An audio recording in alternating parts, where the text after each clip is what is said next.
everybody, and welcome to the Monday Sound Stream.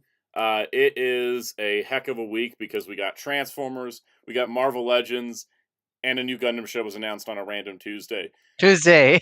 For you, this was it was the most random day of your life. For me, it was the sunrise. For me, it was a Tuesday. For Bandai, it was payday.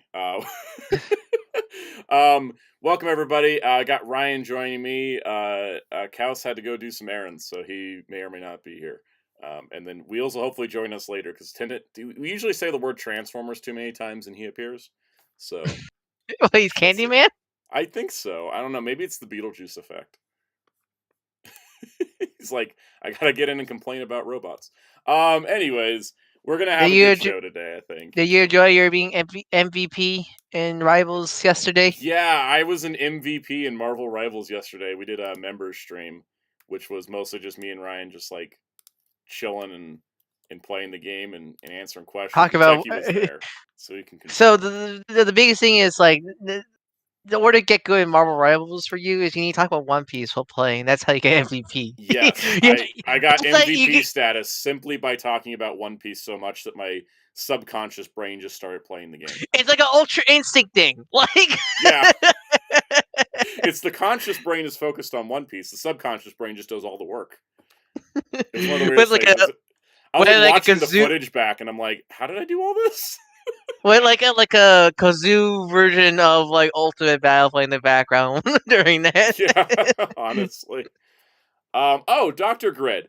That's a good thing because I didn't actually put it in the news topics. Dr. Grid said, "What do you think of the new Lupin film that was announced last week?"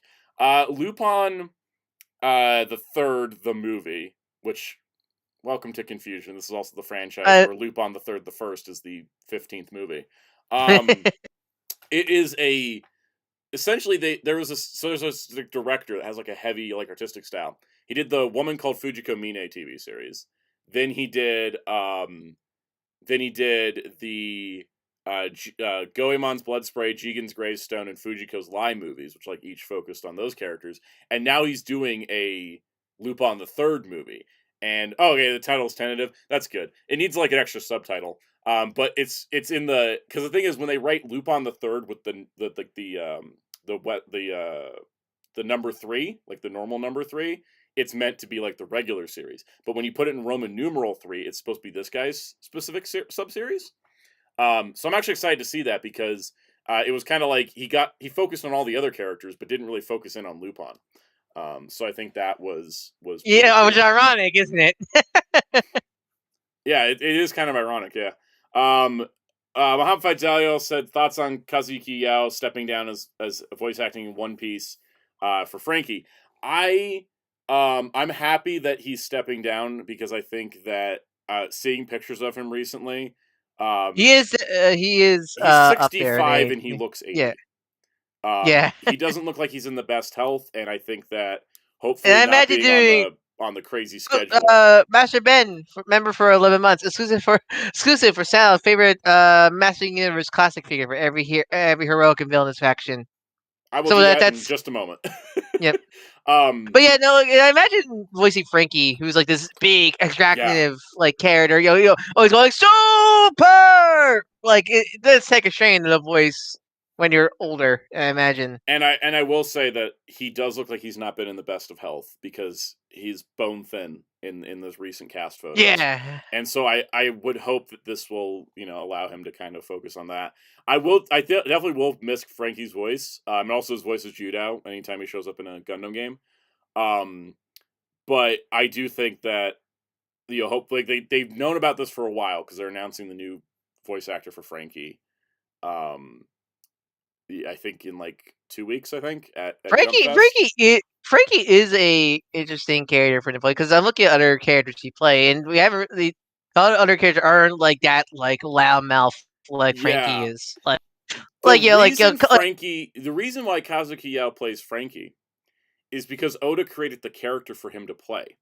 Oh, really? Yao was voicing Mr. Tuban Clay, and Oda was working because he always like. Talks to the voice actors, like he's very involved with like the anime productions and stuff. Like he's like, oh, I want to talk to the people voicing my characters, and he kind of formed a friendship with Kazuki Yao while Yao was playing Mr. 2, and then basically like, Oda came back and was like, "Hey, look at this new character. I think you should play him," and it was Frankie. Mm. And it may have been because Frankie is so different than his other roles that may be why like Oda was like, "Let me give him something different to do." That he Yeah, wanted to do. because for like the English side, like Patrick Sides, yeah, that makes sense to him to play Frankie because he plays a lot of characters like Frankie. Mm-hmm. But yeah, that's interesting to hear. Yeah, and then Psycho O's also mentioned Ninja Man. Oh, really? He's injured. Oh, yeah. Yeah. Actually, now I can hear it now. Actually. Yeah. But yeah, though, the thing about the creation of Frankie, it's in Oda did an SBS column series for like several volumes, where like each volume ended with an interview with a voice actor of the Straw Hats, and the one about Frankie was, or the one about Kazuki Yao was all about making Frankie. So I think they'll hopefully we'll find somebody that can capture the energy. I don't think it's impossible. It just won't be the same, but I don't think Giant has the Nomad configured. I think that's a PlayStation controller, right? He's holding back playing there. Marvel Rivals and wondering why there's no Ant Wasp or Ant-Man or Wasp. Why is there no Ant-Man's, Wasp, or Giant Man's in the game? All right, let's see. Let's go. There was a couple comments here. Do you want to mention? Yeah, I was gonna say Scrublord Gaming mentioned who do you enjoy playing in terms of Marvel Rivals. I got an MVP with Star-Lord, so I think he's my main now. I think that's just a default. But I also enjoy playing Hawkeye, Winter Soldier, Groot, and I want to enjoy playing Storm, but I'm still having trouble with her. But I have fun with Wolverine. I enjoy Wolverine. Okay, let's see. All right, so Master Ben talked about favorite Motu classics for every heroic faction and villainous faction. So there's your masters, there's your Princess of Power, the evil I forgot what Skeletor's crew is called. There's evil forces, evil warriors, yeah. Evil warriors and the Horde and Snake Men, and is there anybody else? No, but I'm gonna go through the list here and pull up the images. Yeah, those are like the main. Those are like the main groups. Benjamin Wiseman, Marvel Rivals is on console and PC. It's on PS5, Xbox, and PC. It's free to play, and it's a 6v6 hero shooter. So, I enjoy it. I also just think the art style like sells me on a lot of it. Yep. So, Ryan, do you want to give a rundown to everybody in our chat while I pull up these pics for He-Man figures? Yes. Yeah, Benjamin Weissman, Blade Raider, Dr. Grid, Falcon Tech, Jamie World, Common Jojo, Master Ben, Muhammad Faiz, Mizek T, Psychos, SG4 Jason, and Zeltrax. Welcome everybody. Yeah, Benjamin Wise, it's a shooter, but it's not like a first person shooter. It's a third person, and most of the characters are melee based, which is why calling it a shooter is kind of funny. Okay, me as a menace as Iron Fist. Exactly, Iron Fist he's a madman. Like just absolute madman. Like there was somebody that said his running speed is as fast as Iron Man's flying speed, which is just like crazy. Welcome LPH. I just forgot how many factions of He-Man characters there were. So I'm trying to like where are all the princesses of power? I need a princess. Spider-Man's Prime. What's the DC version of Marvel Rivals? I think they're trying to do that with multiverses, but I don't think it's working. Yeah. I definitely Hellfire. Something Jeff the Shark became a menace. Yeah, Jeff is a menace. I love him. He's the best. I love you were like, screw this shark. I was like, don't hurt my baby boy. Like, no, you back off of my boy Jeff. He is the best. Love him. I just because the big thing with Jeff is you can pull Kirby for Smash Bros and just eat people and then fall off the cliff. Yeah, with all the people inside. You can also do it with Wolverine, and I don't see people complaining as much about that. Like Wolverine can do this movie leaps and he grabs, and so it's I think because Logan only could do. I think Logan could do one at a time instead of like a whole group like Jeff. I did grab an Iron Man midair once with Wolverine's like move. That's a funny. That sounds like a funny visual to imagine. It really was. It was hilarious because I wasn't sure what was happening, and then suddenly just like, okay, I have like too many favorite figures from Motu Classics. But take it easy. He's not Danny Rand. Lindley, aka Richly Swordmaster. Yeah. For our rivals, so aka good. I'm glad glad to see him. Okay. All right. I think I got through almost all the factions here. think. I'm almost there. Think. But I saw how Logan goes into his classic hairstyle as he's going Super Saiyan for his ultimate. Yep. It's not even just his ultimate. Like, you just turn on Berserker Rage, and it's gonna be. Yeah, no, yeah, because he has the Berserker Rage meter, and he goes, yeah, he just gets like Trunks of Super Saiyan hair when he goes, yeah, Berserker Rage. He goes into comic hair. It's fantastic. Zeltrax mentioned Marvel Rebels beating the stuffing out of Overwatch 2. I remember there was, what is it, the Overwatch 2 shop updated, and I saw somebody who's like a big Overwatch 2 player that was like, oh, nice of Overwatch 2 to put nothing in the shop so I can save all my money for Marvel Rivals. No, yeah, no, because the funny is the day Marvel Rivals came out, they did trailer for the new season, and it doesn't look, Yeah. it just looks so boring. my favorite one is someone posting the TF1. The day of Overwatch is over. Yeah, that was pretty great. LPH said, did Danny die in the comics? No, he just like mildly retired. Yeah. He just kind of like stepped aside. You see, because he was a major player still in the run introducing Lin Lai as Iron Fist, but he was kind of like a mentor, which I really like. I always like having a previous a previous wearer of that identity mentor the new one. I always thought that's such a cool thing. I think it's super cool. Welcome, Sentai Ranger Donnie. All right, here's my picks. Okay, for Heroic Warriors, it's Mechaneck, my boy, my favorite Masters character. Like, that's just that goes without saying, right? Like, that's pretty obvious. Here he is.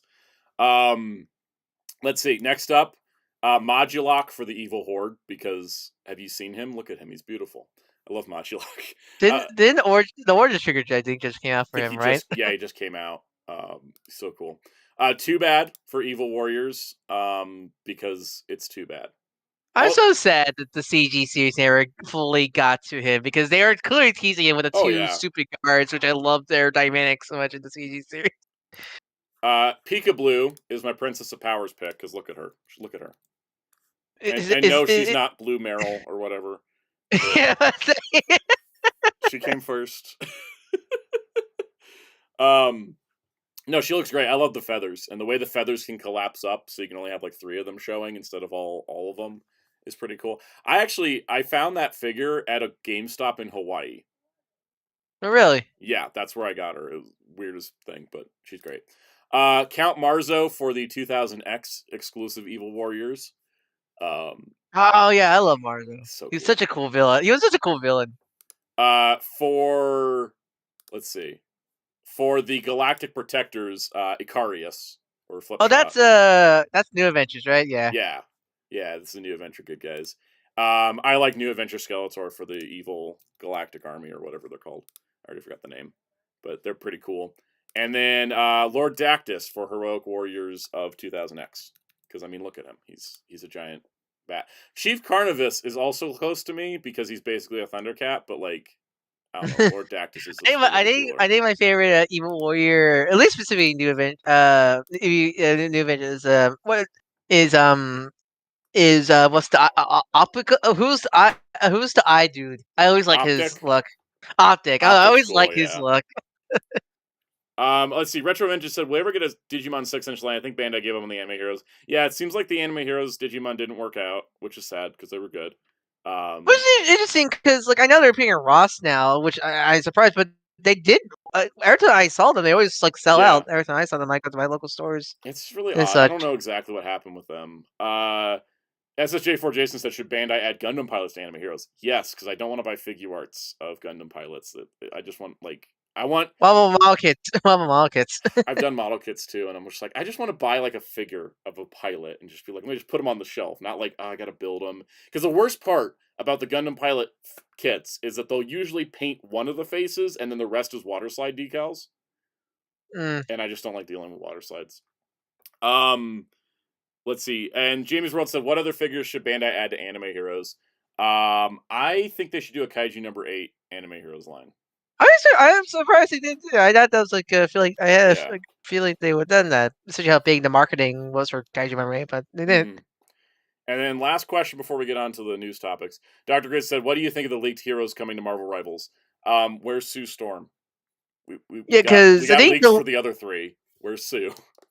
Yeah, because I think we have Johnny, Ben, Reed, Blade, which Blade, Ultron, and It's another, but I'm blanking on it right now. There's a lot Who's of cool another? stuff coming, and the fact that like all the characters are free, and the only thing Mm-hmm. you have to pay for is cosmetics, I think is what makes the game really like Mm-hmm. apparently like very attractive to me to play. Hellfire says apparently she'll be a healer. That makes a lot of sense. We do need more strategists in the We need game. more There's a lot of strategists. Someone lists. said we need A-list strategists because it'll get people to play strategist who aren't Yeah, looking at the team lineups. They'll just be like, "Oh, I'm going to play as Invisible Woman," for example. Um, because so the best strategist in the game I've seen is Mantis. And yeah, wait, no, it was Jeff. Wait, is Jeff strategist? Never mind then. Jeff is a strategist. Rocket's a strategist. Rocket plays not like a strategist, though. That's the fun part. I hope. I'm hoping. I want to see Drax and go. I hope Drax is like the widest dude ever. Like even wider than Logan. Yeah, I think it'll be really like fun. something like his Disney Infinity design is what I want. And I also want this game to go on long enough that they'll just do like insane deep cut pulls. Like we'll suddenly get Jack Flag, the most unknown Guardians character. Nobody remembers Jack Flag, but yet the Guardians video game still put him in as a cameo. Dumb Dukin, who has ultimately happens to Yes. summon a green lizard. That's totally not Godzilla. He just like opens a box and it's like the tiny Godzilla, and then he like drows. yes, yes. I think also Sue as a strategist makes sense because her force fields are like perfect for strategist stuff. Moon Girl will be a great strategist character. Moon Girl will be a great strategist character for sure. I think also, I just thought of this. What if, like, instead of Sue being a strategist, she's a vanguard? yeah. Like, she's incredibly aggressive with the force fields. Like, she throws them, like how Groot has, like, the force fields, like, the walls he puts up. Like, it's like Sue does that, but then she's also just got super crazy health and can, like, turn invisible and just pelt you with, like, force fields. Well, a lot of X-Men in the game. Which Generation X member do you want to be in as your like? If they only get one, Generation X member in the game, who will you Uh, choose? I just put him on the desk because of what we're talking about later. I want Chamber because he's the easiest one I can think of to put in a video game. Yeah, because I said you think too. One, said you one the reveals the stream on the Marvel side stream. I go like, wait, what's her power? Yeah, Monet's power is like a little abstract. You could also do Monet. I think Yeah. Chamber makes sense because it's just fire and telepathy. And like, did he get characters like Skin where it's like, oh, he stretches his skin out and smacks people with it? Like that's just, it's not going to translate super. And we'll talk. We'll talk about Have you seen the ultimate model free where he's all like buff up? Yeah. Yeah, it's kind of interesting. I will be very interested to see how the Fantastic Four will be because outside of Ultimate Alliance, we don't get the entire Fantastic Four in one game, And Lego, except for and their don't forget movie Lego tie-in games. But yeah, or Lego Marvel 1. or Lego Marvel 1. Yeah. God, going from Lego Marvel 1 to Lego Marvel 2 is the most depressing, like I know, right? corporate executive meddled roster in history. There's so many randos in that game. Like, who are you? Like Lego Marvel 2 is like, here's all these randos, and you're like, X-Men and Fantastic Four, and they're like, Disney said no. No. Like, you can feel the corporate. All right, let's get into our news. Starting What with happened last week on the channel? speaking of Lego and Marvel, I went over the Lego X Mansion in detail about like Easter eggs and secrets and comic references. Fun That was a fact: that fun video video. was an hour and 10 minutes when I shot it. I'm not surprised. I cut out little bits just here and there. I was like, I need to get this thing down closer to a half hour. So I cut some stuff here and there. There's like a whole like little mini rant I left out of it, which was Oh, what was it? it was about the way that like Iceman is like placed far away, too far for his powers to work because he has a distance thing. And it's just like little nitpicks about the default configuration of the outside battle versus the one where I tweaked it. You should make that Yeah. a member only video. I've thought about Like it. I've thought about it.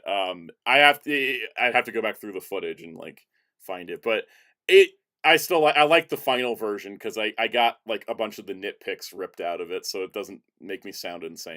But I did keep the nitpick about the modular system. I did love Dr. Grid talking about him in Lego Marvel 2. How do we get Namor's kingdom but not Namor himself in Lego Marvel 2? No, legit. Like, why would you put Atlantis in the game if you can't use Namor? Yeah. So, anyways, that video could have been much longer, but I hit the bullet points. I think it was funny. I looked when I was watching it because I usually show my videos to my parents, and then I was watching it, and I was like, I mentioned the travel brochure to Japan. I didn't mention why that was significant to all the times Logan has gone to Japan.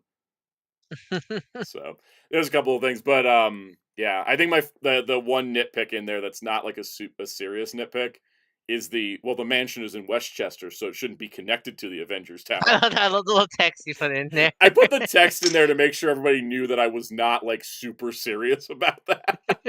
Because when I watched it, I was like, I'm coming off too serious. Let me put a little text in here to be like, look, Yeah, but it's a gag. realistically, no Lego like module collector's gotta make a whole separate like grass field area for the mansion by Exactly. itself. Exactly. And also like the Avengers Tower and the Daily Bugle aren't going to be like right next to each other. I mean, this could be like a sitcom. This could be like maybe this is like sitcom Marvel universe where like they're just next door neighbors. Yeah. Infinite, I'm glad to hear you got 5-inch movie Knuckles. I haven't gotten it yet. But I have them on Amazon back order in case I don't find Are it. you got any in the Wave 2 stuff? Have you got like the No. Supersonic? I got Knuckles and Supersonic on back order at Amazon, but I haven't found them yet. The next Sonic merch thing I'm getting in the mail is Build-A-Bear Shadow. So I'm excited. I'm also probably going to do a Jax Sonic video soon because I have like a ton of figures to review. So. Oh yeah, enough to make a video. Okay, Yeah, nice. because I think I'm only missing Neo Metal Sonic of the game figures now. So, of like the 4-inch game figures at least. Stay tuned for your Christmas gift, maybe.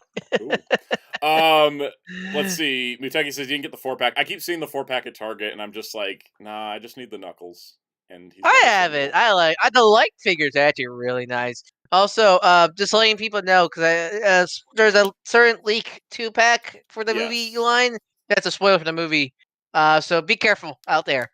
And which I get annoyed when people say it's a spoiler. We know it's gonna happen because like, yeah, of course you know because you're game fans. Exactly. I think some people need to forget that you guys forget that half the viewers of the movies are not game fans, right? It's like when people are like, you can't get spoilers for Wicked, and I'm like, look, not all of us had Broadway tickets for the last 20 years, okay? Yeah. Welcome, my downward spiral. All right, so the other video last week, of course, was the Kamen Rider Blu-ray update, where I finally covered Geats, and I also the story arc's over. The Geats story arc's over. The Crisis on Infinite Earth story arc is not. I said this in the membership, but goddamn, that Jenny Kiter set it has soul. That is like the most soul I've seen in a home media release I ever seen. Like all the video transition, the trivia game, all the the liner notes for each episode. Like a lot of stuff you could say that be unnecessary, but damn it, that's super. It just soul. It's unnecessary, but I appreciated every dollar I spent on it. You can tell that this was made with love. Yeah, because you can tell all the Generation Kikaider releases were like that too. They love doing it, and that's I think also part of the price was they're like, look how much hours we put into this. Psycho said, how much did you get it for the old V3 set for? I paid $115 because they had one. Oh, geez, Sarah, you paid $150 for V3, but you can play with Geats. Yeah, because you know what? I actually felt like the $115 was worth it because all the love put into it. Definitely. Geats can't even replicate the streaming experience of song lyrics on one line and dialogue on another. It's so weird because this is like YouTube closed captions. You can have multiple subtitle tracks.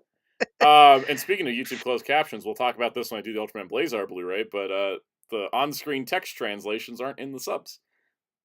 Yeah, which that's a Subaraya fault in that scenario. Yep. If it says, am I going to get the Boom Boom Champion jacket? I certainly thought about it, but then I looked at the size of my shoulders and I was like, I don't even think the extra large is going to fit. It's too broad.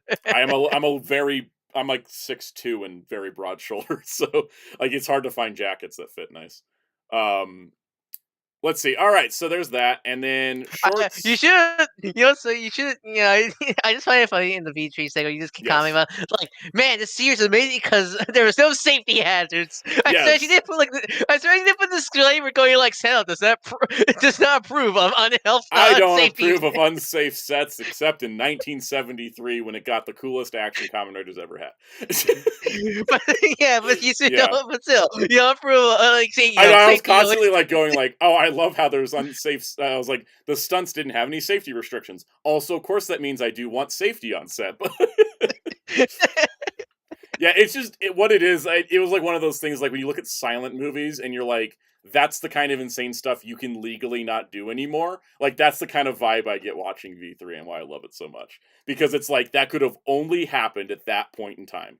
And the fact that nobody died is the best part about it. If someone died, it would have wrecked the whole thing. Yeah. There's a thing. Hiroshi Miyauchi is famous for playing multiple tokusatsu roles, 5 costumed heroes, and then several mentor characters.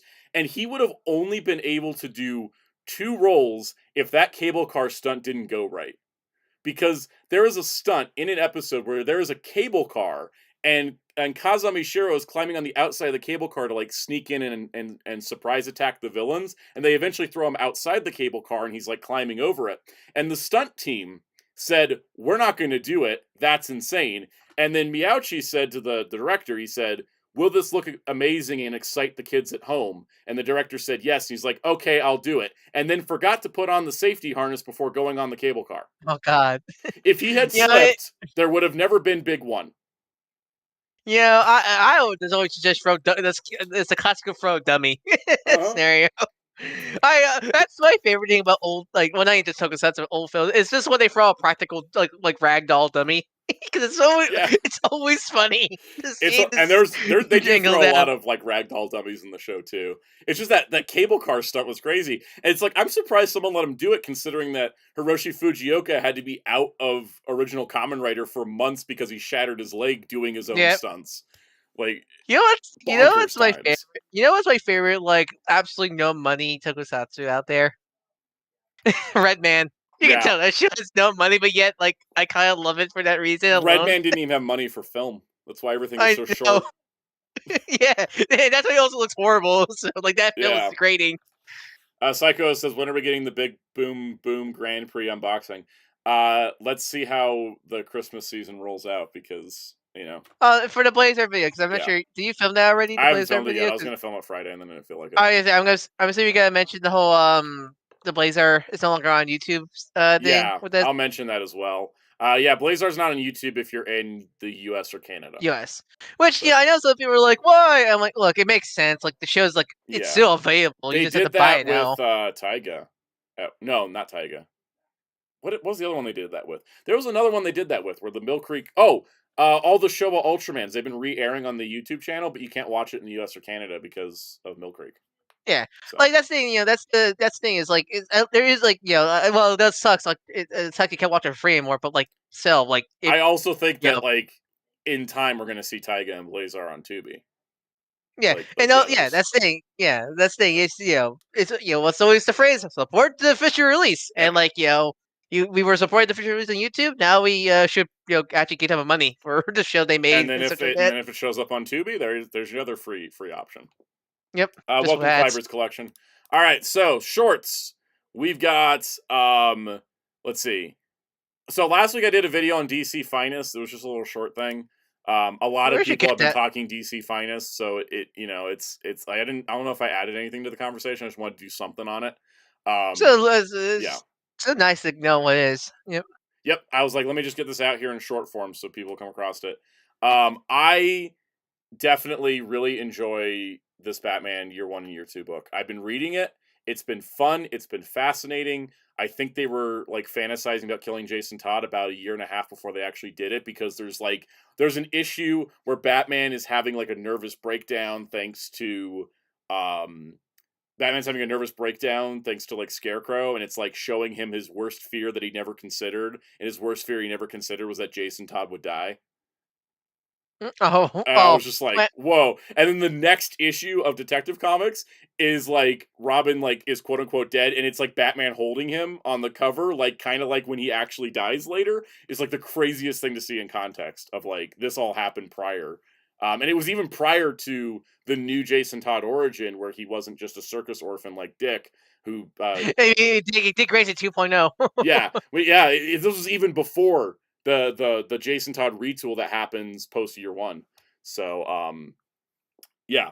Anyways, that book is great though. There's so much great stuff in that one DC Finest volume. It was a really good one to launch with. And then we also have Kikoru and her very strange giant axe. She's probably balance. She probably is the best of the human Figuarts. We're getting memory. I don't know. If you like Al, Reno, and Mina, I like her the most out of all of them. I think it also that her axe is so lightweight, so you can actually really get into really good poses and such like that. Yeah, let me just. Huh? Oh, there you go. Send one little message here, and I'll be right. We'll be back. Good stuff. Yeah, no, talk about Kikoru a little bit more. Talk about Kikoru a little bit more. I'm just gonna do one. Wait, that was Jason. That was Digimon. Yeah, it was Jason. I think some people forget. He was to forget Jason. I mean, Jason was Robin for a long while, but you never notice because he just looks like Dick. Yeah, the thing was, even when he was first introduced, he had red hair, and then they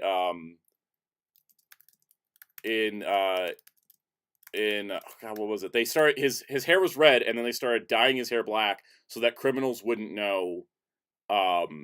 Criminals wouldn't know that he was a different person. Like they were like, Santa. Yeah. How did Jason Todd rig his helmet to explode? Well, it's being comfortable to wear. A lot of padding. A lot of padding. That's probably yeah. I know it's funny. Some of the stuff in Under the Red Hood is insane, but I also that's why I love that movie. Yeah, I love that movie so much. I love the movie version better than the comic.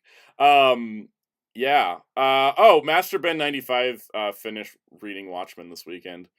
That's nice. Great comic. I still need to read it. Since it's on the DC Compact, I could get it for cheap. Yeah, you can get Watchmen for $10, and that's like one of the best rated comics of all time. Just don't give it to kids. Yeah, no, a lot of the DC. It's funny. A lot of the DC Compact editions are like not kid friendly. You know, despite the price point and the size. Like most of them are like. Especially the marketing. The marketing was like all about like take them to school, take them to school and read it. Like I don't think with certain stories you don't want that.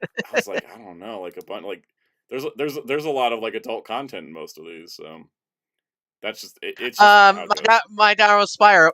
I texted every day, man. I just laugh because it sounds like I recently bought. My downward spiral sounds like the My Chemical Romance spin-off band, right? Yeah, I love it. I love it. I recently bought the Mirage TMT volume for my birthday. Can't wait to check those. Nice. I still need to get the Mirage trades and such like that. So Robin couldn't just say he dyed his hair red to villains that might not otherwise or cover his hair. They really wanted to be just Dick. Yes, and I imagine there's some villains that they're like, fine, I'm leaving Gotham, and they leave Gotham and they end up in whatever city the Titans were in that month, and they're like, what? I just saw this guy. Why is he taller over here? No, you mentioned that, and all I get flashback is in I think it was a Flash 800, the Jeremy Adams story, where it's like why all the villains hate Flash, and like one of the stories was him going to Gotham, and Joker's like, "Hello, world, I'm gonna blow you up," and Flash just stopped in a femtosecond, something like that. I think my favorite part of that story is like the worst part of Flash. He tries to help us. He's trying to be a good guy to us. I hate that. He's like, I hate that about him. He's always trying to tell us, like, yo, come on, man, you can do better with your life. Like, I hate that about him. I love it. I really hope Jerry Adams' run gets like an Omni or some kind of trade. I think it's only in single trades. It's only in single trades, right? Yeah, I wish it would get something because it's good. It's such a good run. Again, I'm still waiting for that Green Lanterns Omni, and that's still not happening. We're only just finally getting non-Jeff Johns stuff in Omnis. It took forever. Finally. Yep. All right. Oh yeah, that's true. Hellfire said the next, if they continue in order for Batman, the third volume will be Death and Family, and like everything that goes around it. I don't know if the next one will get all the way to Lonely Place of Dying, though, where it introduced Tim Drake, because that was a couple years later. They always, whenever you buy a Death of the Family trade, it's like, here's Death in the Family, and also Lonely Place of Dying, which is the storyline where Tim Drake gets introduced. But that was like several years later. I'm looking forward, because the best thing about the World of Finance stuff is I've been meaning to finally read. Like, I always know I know a lot of these stories from reading them up and seeing reading them up, but like I'm really excited to actually finally read these stories in like the proper context in order. Yeah. Except with the World of Finance stuff, especially, that's what I'm looking for the most. And because that's the thing is, like, for even me, like, I've read a lot of these stories. Like, I've read Year 1, I've read Year 2, I've read Death in the Family and all that. But the stuff in between, like the little issues in between that like nobody talks about, like reading those for the first time, and then also reading Year 1 in the context of when it was published. That's what I find really fascinating. I really love that stuff so much. And I'm looking forward to that with more DC Finest books, where it's like, here's the iconic storyline is like on the cover, but then everything around it is kind of interesting too. Cliver Collection. Speaking of DC, I started my DC Universe Classic Collection the other day. I got Power Grown Soups. Nice. I love that line. That's my favorite DC line is DC Classics. Easily. So good. It's like some of the figures have aged kind of poorly, but like unlike Toy Biz Marvel Legends, I feel like a majority of DC Universe Classics still look good. Well, here's the thing. That's nice about the Buck thing is even though they are very samey, unlike they at least do look good. I think the problem with Toy Biz Marvel Legends, a lot of them don't look good standing up. They had this horrendous like gangly look. They look like they haven't eaten anything in years. You know what? Hellfire said Death in the Family was Batman 426, 429. Tim Drake appeared in 436, and then Robin in 442. Oh, it was way closer together than I thought. Huh. God, this is why I like DC Finest, because it's kind of like putting my head into order of like when these things happened. You know what you could do for a future video idea? Is when Gun Superman movie comes out, you should do a DC Universe Classic retrospective. I feel like that's like the only. I've thought about doing it for a long time, and I also definitely know my DC Classics need dusting. I feel like and that film doesn't come until what, June? July. Yeah, July. Yeah. I feel like because that's like the only time I think you can really do a big DC video. Like that's like I feel like in terms of like algorithm and like in terms of like synergy, I think that's the best time you could do a video like that. I definitely think about it. Crossy, I said yeah. Go ahead. And way coming at July, you have at least enough time to plan things out at the very least. Yeah, because it'll be a lot, but I have all the research done because I have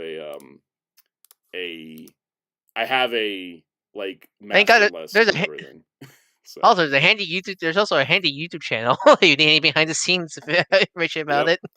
Let's see. Crossy said the amount of articulation old Toy Biz is cool, but their gangliness and looseness is a real con against them. That's why I think the DC Classics, because the Four Horsemen's were sculpts more so than articulation. DC Classics were sculpt first, possibly second. Yeah, and I think that's why they've held up better.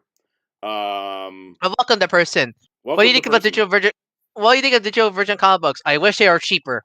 I think my biggest problem, I don't ever buy digital comics, and the reason why is because if I'm going to spend $3.99 on an issue, I want a physical copy. That being said, I'm a big proponent of digital comics because there's a lot of not everybody has a comic store near them. I got lucky. There's a lot of good ways to archive stuff. Like, for example, if you're looking for something and it's way out of print, you can buy the digital and still read it. Like, that's really helpful. I got lucky that my on the way to work is a comic store. So every Wednesday at going home from work, I go to the comic store. My comic store is across the street from my high school, and so it's like still super close to me. And it takes me like 5 minutes to drive there, and I take that as a huge benefit because it's not a common occurrence. I do really like services like DC Universe Infinite and Marvel Unlimited and Comixology Unlimited and Shonen Jump, where it's like, here's your fee, and then you can just like read a ton of stuff because I really enjoy doing that. And sometimes that like influences my decisions of like what I buy in print, basically. Boy Raider. I think I have one DC Universe Classic figure. It was Clayface. It broke. I'm not surprised because his whole gimmick. His whole gimmick was rubber arms with pipe cleaners. Yeah, and he was actually sculpted for DC superheroes. Yeah. Yep. And wasn't DC Hero more of a gimmick? Like sort of more kid. Like it was in the middle of. It was in the middle. It was between the Batman 2003 line, which was like very nicely sculpted figures, but came with gimmicky accessories. That's trees. Yep. And then it was when DC Classics came around, it like went full collector style. And so like superheroes is in that weird spot in the middle, but it's still like the only way you could get like modern Two-Face or Catwoman in like that style of figure. Scale. Yeah, In that Cassandra scale, Cain. at very least. It's the only Cassandra Cain Batgirl Mattel made was in 2008. No, they did Imagine Next. That's still Mattel. That's still that's true, but only a 6-inch scale one. Yeah. All right, let's get to the comic news. Let me switch Speaking over. of, nice Comic book transition. news. That's why I was like, Nice let's do a little comic talk before we get to comic news. All right, so if you're somebody that wants the classic Thundercats comics that were originally presented by, or they're originally published by Marvel under their Star Comics label, that was their like label for kid cartoon tie-in comics. It's where like Muppet Babies got published. There's also Silverhawks comic. Those comics are very rare because they had smaller print runs. Oh man. So, Oh yeah. man. So what was the thing with like I remember hearing this about Transformers, Marvel Transformers. Yeah. Didn't they only have like 4 colors, pretty much, right? Yes, they still were 4-color process, and in fact, on the Star comics, they were typically 3-color process because they were lower budget. I'm looking. Yeah, I'm looking at the colors. Like, oh my god, Lionel, you're literally a Cheeto. Yep. So the thing is that Dynamite is doing a reprint of these original 24 issues of the comic. They're doing a backer kit project, not a Kickstarter, because I've heard Kickstarter's been upping the fees on project owners lately. Hurrah! I know when that Coffin happens. Comics, who has been it was like the ones that like started doing comics on Kickstarter.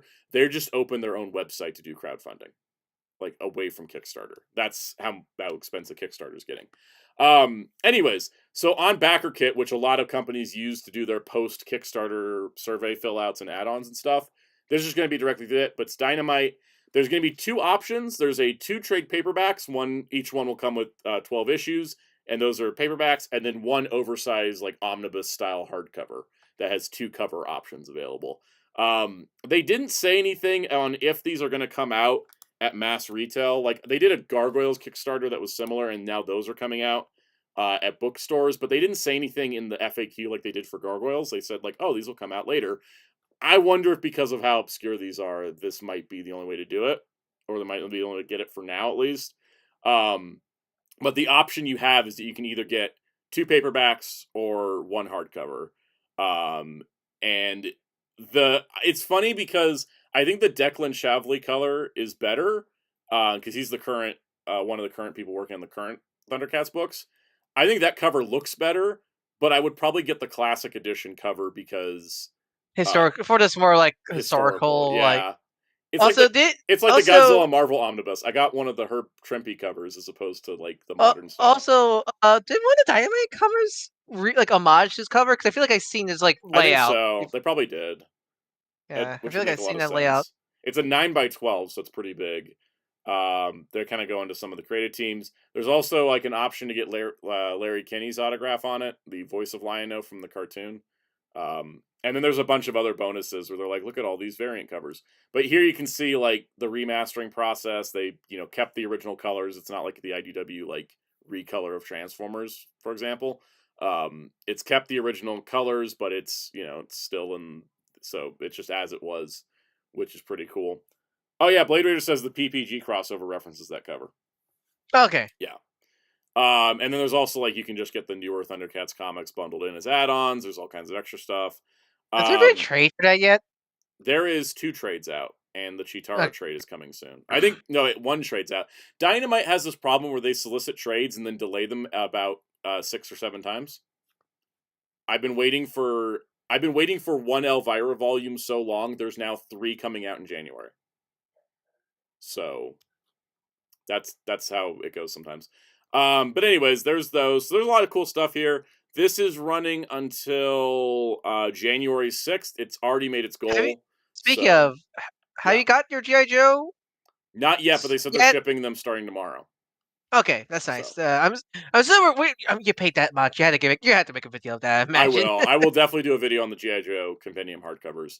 It's too expensive not to, and I think people will be interested in it.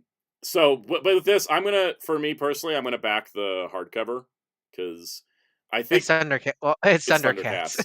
And it's not the Wildstorm comics that creep me the hell out.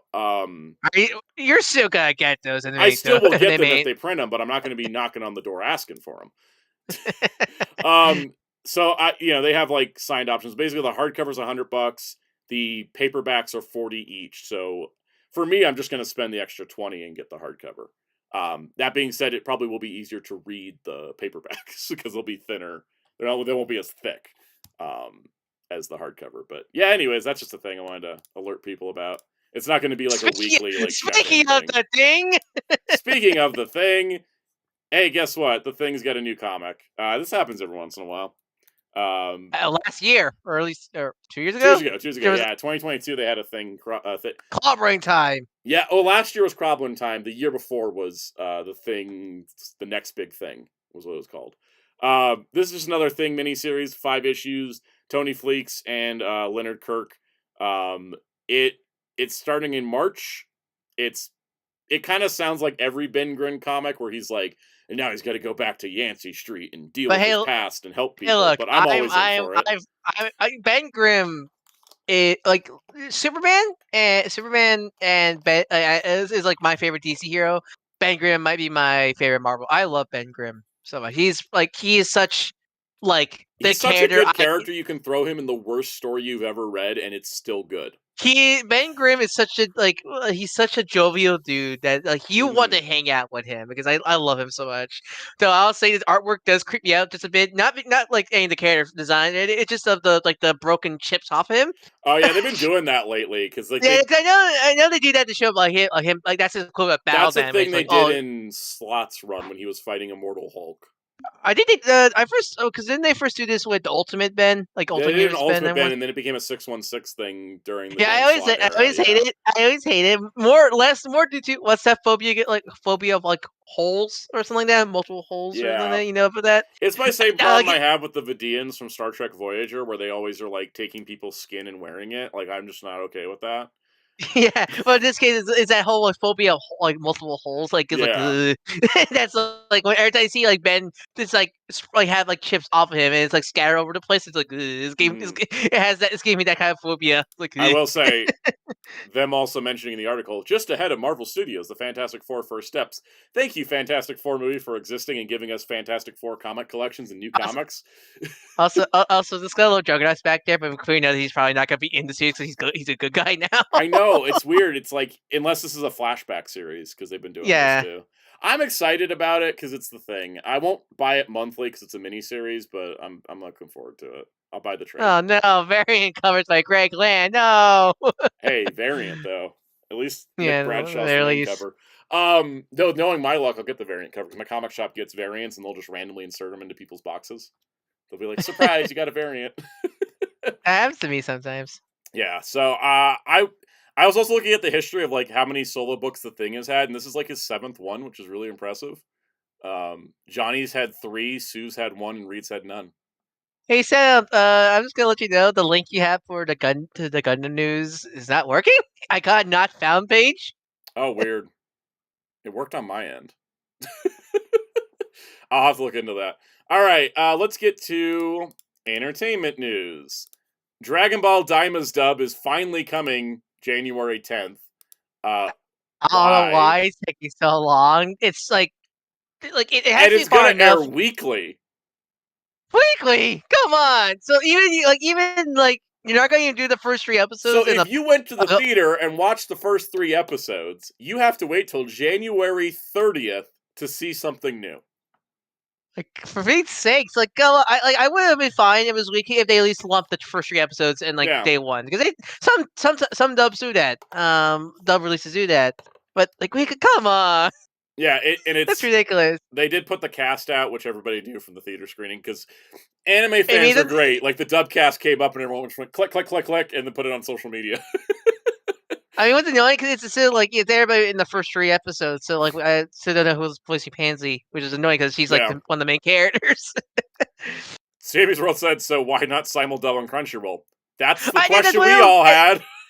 Yeah, that's the thing. Like, how come every other anime can have a same day dub, but not Dragon Ball? Like, I think Dragon Ball, like, really? Yeah. Because I know like that's sadly affecting Diamond apparently because there's a lot of Darko fans that are dub only. Yeah, they're waiting for So the dub. My like parents have only seen 3 episodes because we went to the theater. yeah, it's And I've baffling just the been way watching the rest of it by myself, and I'm like, I wish I could watch this with my parents. this is like how come like the biggest anime in the world doesn't have a same day dub releases like a bunch of other Blade Raider, series? Ultraman simulcast with the dub. DB is much bigger. Why is this so hard? Oh right, I know, Toei got a right? Toei. Yeah, Toei because even got a Toei. I don't get it. I don't get it either. This is just as confusing to me as it's been a year since the UK got Chainsaw Man on Blu-ray and we still don't have it. Yeah, I know that's even more baffling because it's out, It's right? done. It came out in the UK, but you won't release it here. All right. Anyways, I don't have anything else to say on that besides moving on. Yeah, it's like Diamond Goku Japanese is fucking here for a while. Yeah, no, like how long is it gonna take to get the dub? All right. Star Trek Section 31 is coming out January 24th. And it's got a trailer, and I'm excited So because the it's Michelle Yeoh. for people who don't know, Section 31 is the Paramount Plus Star Trek movie, right? Yes, so it's a Paramount Plus exclusive movie. It is a spin-off of Star Trek Discovery that also works in elements of Star Trek's quote-unquote lost era because it takes place in that point of time. Like Captain Rachel Garrett of the Enterprise C is here before she was captain of the Enterprise C. Is this sort of it's not a finale movie? No, I'm No, assuming. because basically what happened. Hey, Mr. Tanuki. Basically, what happened is that in season 3 of Star Trek Discovery, Michelle Yeoh's character, Empress Georgiou of the Terran Empire, because she's the Mirror Universe version, she had this. They Discovery had the thing where they jumped 1,000 years into the future, and Hmm. she was getting like a time delineation problem because she was from the Mirror Universe, but as time moves forward in Star Trek canon, the Mirror and Prime universes get farther apart.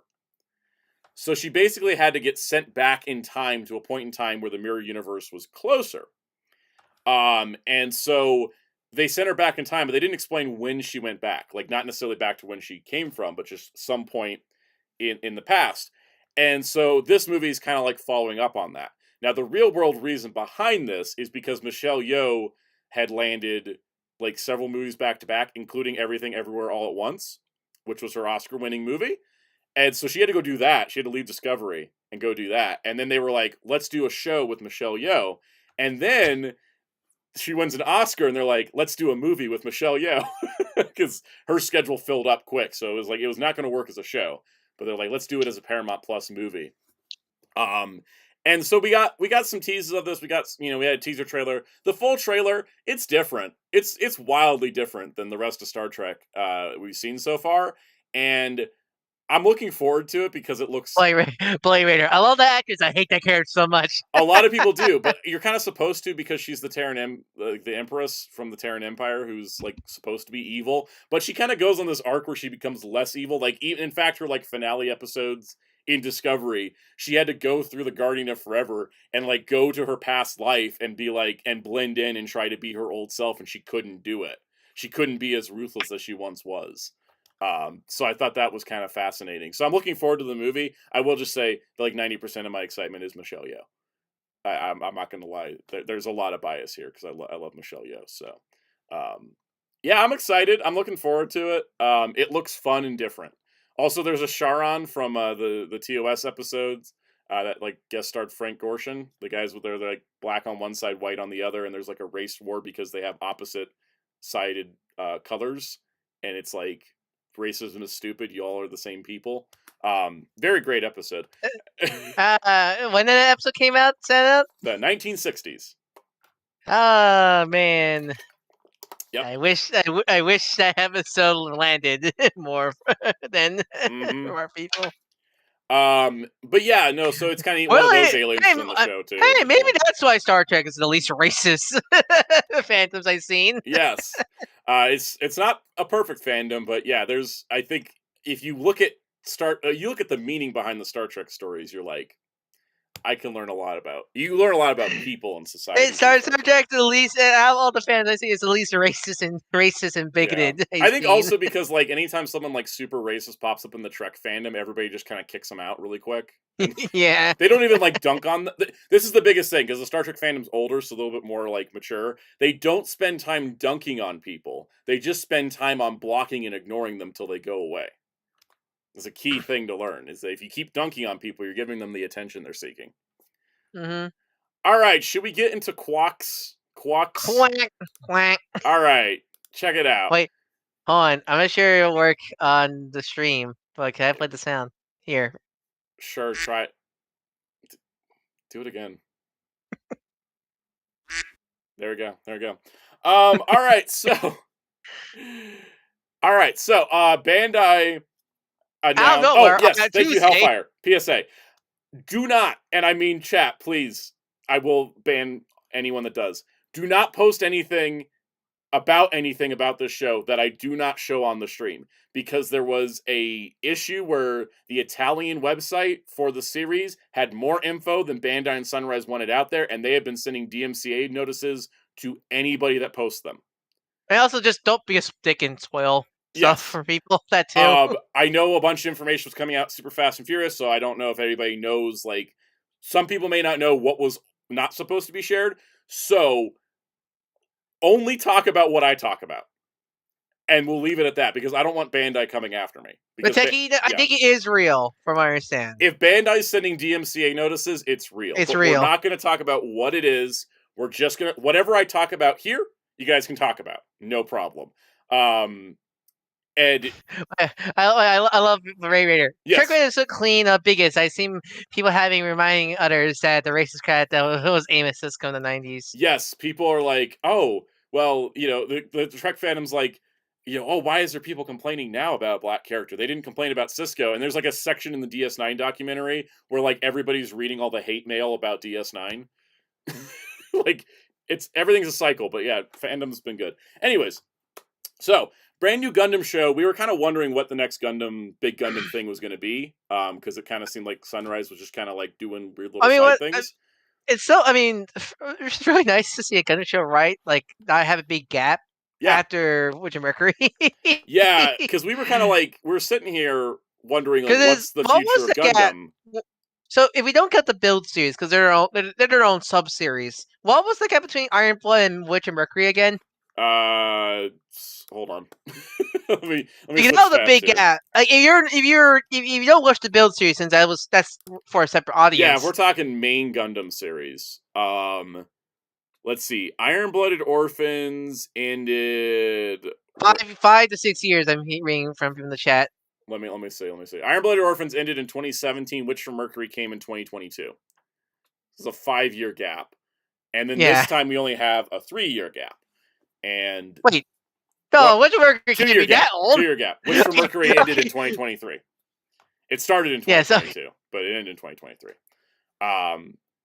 It's just that I think the difference is that we didn't have another TV show in between, whereas between Iron Blood and Witch from Mercury, we had Build Divers Re-Rise, SD Gundam World Heroes, and SD Gundam World Sangoku Soketsuden. Like, those were all between. But whereas between Witch from Mercury and the new show, all we had was Metaverse, which is only 3 episodes, Seed Freedom, Silver Phantom, and Requiem for Vengeance. So a pair of specials and movies. Yeah. So, all right. So the thing is, it's nice to get a TV shows quick. I've heard that it was because they've actually been working on this since before Witch from Mercury. I'm not surprised, honestly. So see you later, Cliver's Collection. This is a collab between Sunrise / Bandai and Hideki Anno Studio. Studio right? Kara. Yes. Now, Hideki Anno is not the project lead on this. He is doing writing on it because it's part of his studio. But he has made it very clear the director of this series, which we'll take a look at that information in a minute. I do know. We say Anno Studio because he did file on that studio, but that studio has done more than say the Ada films. They have done work for they did kaiju work for the Kaiju Number 8 anime, and weirdly enough, the cutscenes are Fire Emblem echoes. whole things. I It's was so shocked to weird. find out. Yeah. But anyways, the new series is Mobile Suit Gundam G-Quox. Yes, It that's how it's pronounced. Or G-Quax! You want to pronounce all the U's. Yes. I don't know who in their right mind approved that title. I couldn't put it in the title of our stream today because it's too many characters. Because it's 6 It's U's. it's quirky. It's them being quirky. I think It's them being it's quirky, but I will say that quirky titles only work if your series is so spectacular and has a good acronym. And I've been seeing people struggling with how to go with it. Someone suggested GQX as the short version, and I think that sounds great. Because the U's sort of seem almost superfluous, especially in the logo. They're like in a descent, like they're like each U gets smaller as you get towards the X. I mean, and like if you notice when you type it out, it's always lowercase. Everything else is Yeah, as capital. So I think that's the idea. I think That's it's the the idea idea. too. Mr. Shinuki said, "It's all fun and games until you have to deal with search engine optimization." That's me every time I post a video and have to type the title, and I'm like, "What words do need to be here?" Oh no, Hey, I'm it's out of memorable. characters. Hey, look, Yeah, it's memorable at the very least. I it mean, is. it's It does stand out. Like you immediately know this is the weird one. But I think that it did throw everybody for a loop. I think and even in Japan, people are debating on how it's pronounced. But the closest pronunciation I've heard from the Bandai promo videos is G-Quox, like a quox. I mean, if you think about Q and U sound very similar. Yeah. So like quacks, like I think that's probably the idea. Mhm. Or it could be, or then we could be the thing where the U is silent Yeah. scenario. All right, let's go to the official website. And this is why we're doing it this way, because we're going to look at exactly what's on Bandai's public English website. So on the page, all right, you got Car and Sunrise, A Crossing of Dreams. There's a trailer. I think it looks delightful in the trailer. I thought the animation was great. So yeah, so for anybody confused, because the art style is super different compared to every other Gundam Yes. series before. This if they all if you ask why do they look like Pokemon characters? Pokemon designer? Because the Taka, I think's the at least their surname on social media and stuff. They have done official works for Pokemon, especially Sword and Shield onwards. I think, at least Mhm. in terms of human character design. So that's why they look like Pokemon characters. It was something I saw like people redraw certain other Gundam characters in this style, and all my brain tells me it's like, oh, that's them in Pokemon style. Yeah, basically. Um, I love. To say the yeah. art style quickly, I love it. Mhm. Because I like the Gundam art style, at least of the are usually tend to be realistic, unless you're in the build series, which Yeah. makes sense because that's aimed for our younger audience. But for me, this one caught my eye super quickly because I'm a fan. I'm already a fan of the character design because I love all the Pokemon work they've done Mhm. for the series, but it stands out. Like I am a big fan of big pastel colors like this. Yeah. It gives me it is such a like nice looking style. It is such, especially it makes you like go like it gives me my eyes attention to the series already. Mhm. Because the problem with other Gundam series is they do just kind of look like just generic men a Yeah. lot of times. There So there it's is nice to definitely a have. format they use for character Hmm. designs. I will add. Let's read the story. So the story is Amate Yuzuriha. Who, First time I'm who's reading this out. the main redhead girl? Main That's the redheaded main girl. redhead girl. A high school student living peacefully in a space colony floating in outer space. When she meets a war refugee named Neon, Amate is drawn into the illegal mobile suit dueling sport known as Clan Battle. That's funny because that sounds so like mobile game to me, like Clan Battle. Under the entry name Machu, she throws herself into a fierce battle day after day, piloting the G-Quox. Then an unidentified Gundam mobile suit pursued by both the Space Force and the police appear before her, along with its pilot, a boy named Shuji. Now the world is about to enter a new era. Um, I like it. I like the idea of it. It's different. I think we with Gundam is like in a lot of ways you get kind of the same setup a lot of times of like the original Gundam where it's like boy finds Gundam, Gundam activates, boy is now war criminal. Um, Yeah, no, and I love um, that, but you know it is nice to get something different. Yeah, because for me, I'm the weirdo Gundam fan.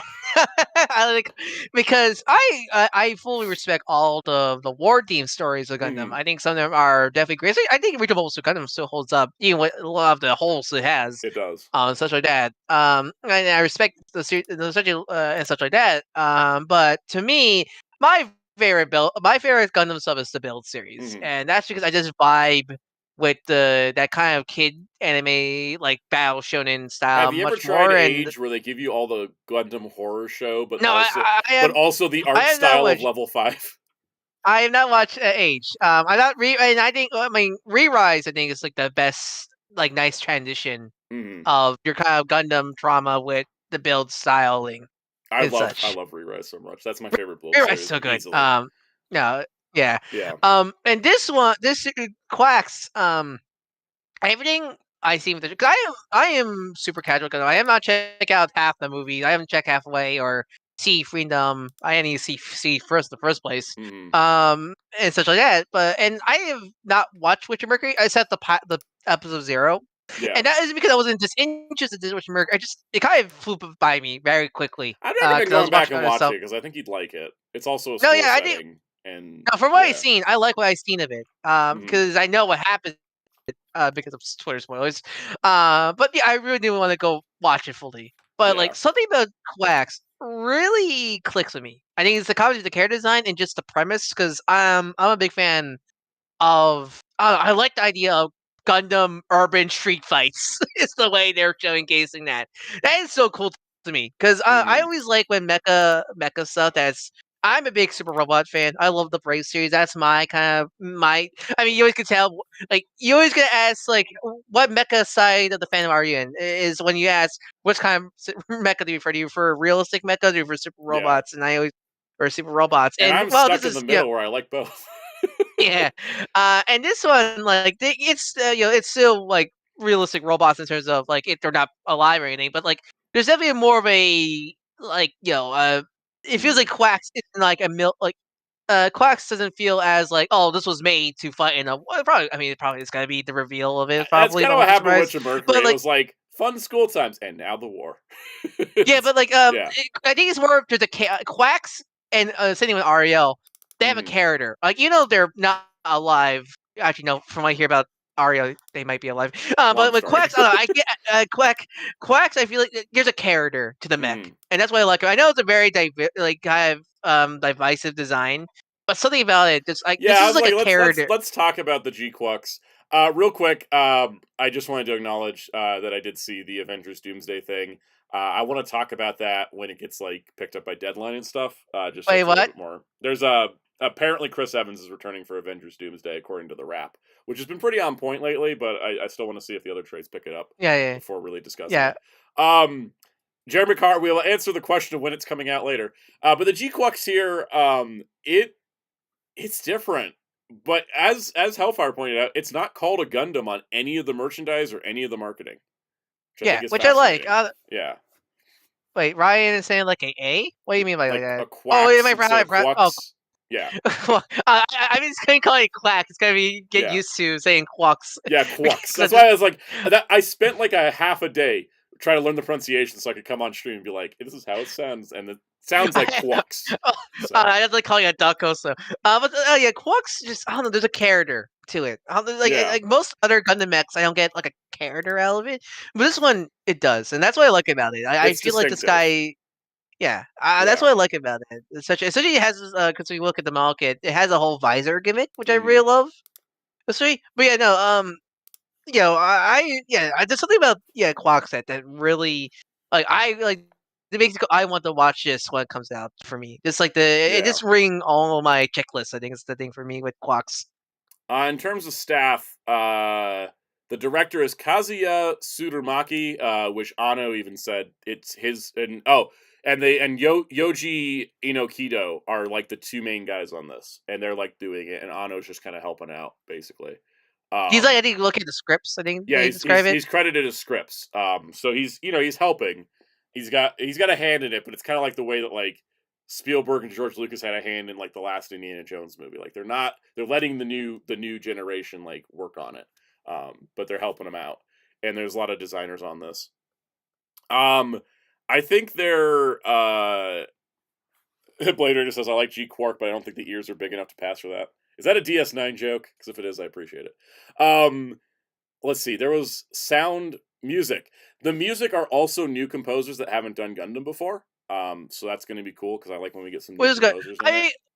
Well, yeah, that's the best thing about like a run long a franchise like It's good to have new faces in there because it makes it fresh and unique. Toho's doing advertising Smith the Croaks. We're going to talk about that in a minute. We gotta talk about the release format in a minute. So let's talk about the merch real quick. They just I don't know. Well, for people who don't know, Yoji Iki, the main writer, his work on Fooly Cooly and Gunbuster. So that's like two big Gainax projects that also. Welcome, Tyro Pop. So here's the HG model kit coming out in January. I like the main weapon's an axe. Yeah, it's got a heat hawk. The heat axe. Yeah, the heat hawk. I like this this picture they put here where it's like really. It looks it looks like very posable. Very posable, which I appreciate. And it also comes with a good amount of accessories, including 2 heads. One where the earpieces come down for a visor. Yeah, like a visor. Yeah. Yeah. I mean, another reason why I really like the Quack's design is, do you know about King Gainer setup? Yes. I'm aware of that's what I get inspiration. Yeah, I get the same. Yeah, I get the same vibes as King Gainer and Quack's. I really like King Gainer's design already, so like that's why I really like Quack's design also. Yeah, I really like it too. It's really grown on me because at first I was like, "What is this?" Yeah, when you first see it, when you first see it, it's definitely. It does also kind of look like the love child between Ariel and Barbados. Oh, totally. Somewhere I look at totally does.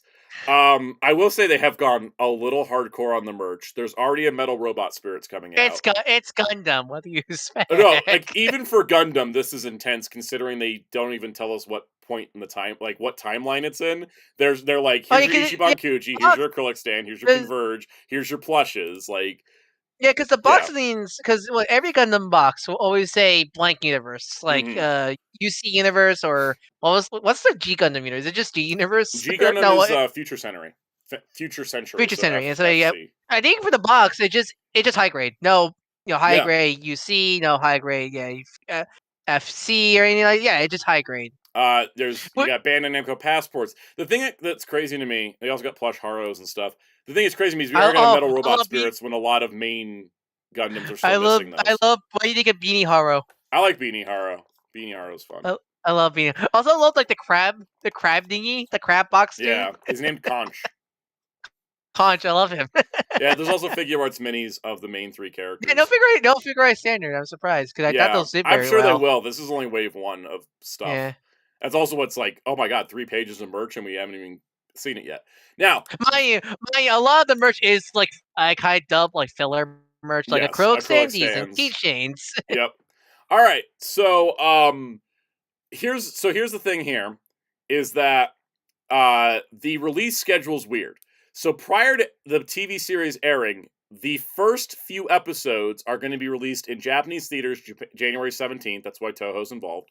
Because Sunrise loves doing that now for some reason. Zeltrax, we just had to get rid of that because Bandai's being very, very stingy. Even rumors or even anything, like we need to not post about it. All right. So prior to the TV series airing, also just don't spoil it for people. That's a big thing. The rumors and the information.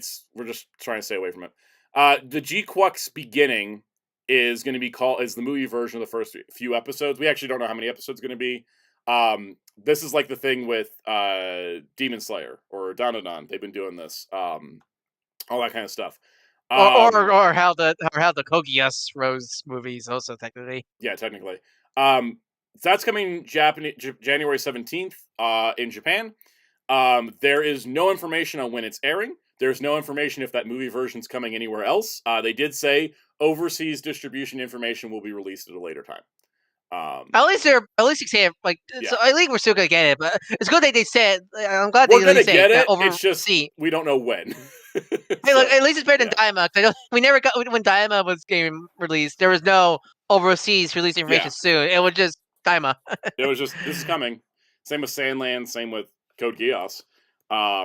It would be cool if they gave us the theater screening for like a 1-day like Fathom event. You know, with how anime's been doing in theaters pretty well. Like, I mean, there was an anime movie that came out this past weekend, got like number 5 at the box office.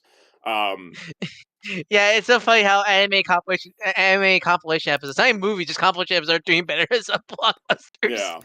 I got Dread on my phone today from my Regal app saying, get 500 points when you see Kraven the Hunter. I'm like, no, thank you. Yeah. Oh, you know what's funny that Sony's doing? Hey, AR. What? They're releasing Venom 3 on Digital Tuesday. Like, now? And it's like, why would you, like, tell people you can watch a better movie at home instead of going to see your new movie? Well, it's only been a month. Why has it been... Oh, I'm talking about this all the movies right now. It's been like a month and a half. I was like, why sabotage Kraven like that? Why tell people they can watch a better movie at home? I can't believe Wild Robot's already out on home media. Dude, Transformers 1 doesn't even come out for another couple weeks. Or another like, yeah, that's what I mean. At least one's not out yet. I saw people get... you got it. Wild Robot's on, like, home media already. Like, I'm like, that movie's already out now? Legit, it's crazy. Oh, next week...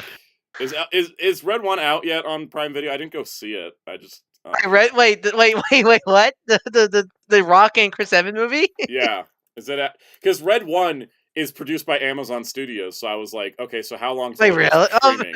Oh, no wonder it looks so weird. Oh, I got a Prime Video date. All right, what's the date? November 15th was the theater. Why did I think it was November? December 12th. Oh, it's tomorrow. It's what? Thursday. This week. It's Thursday. Well, I know I'm watching my friends or shitpost day. Hang on, guys. I got to take a quick phone call.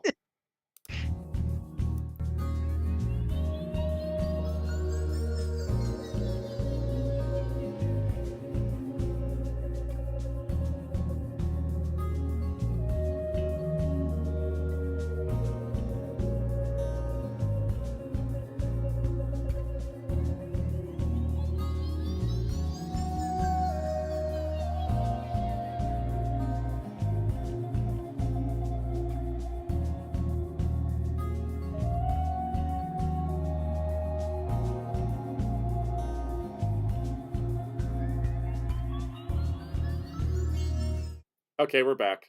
Not there. Hi, guys. I had to take a phone call about my doctor's office confirming an appointment.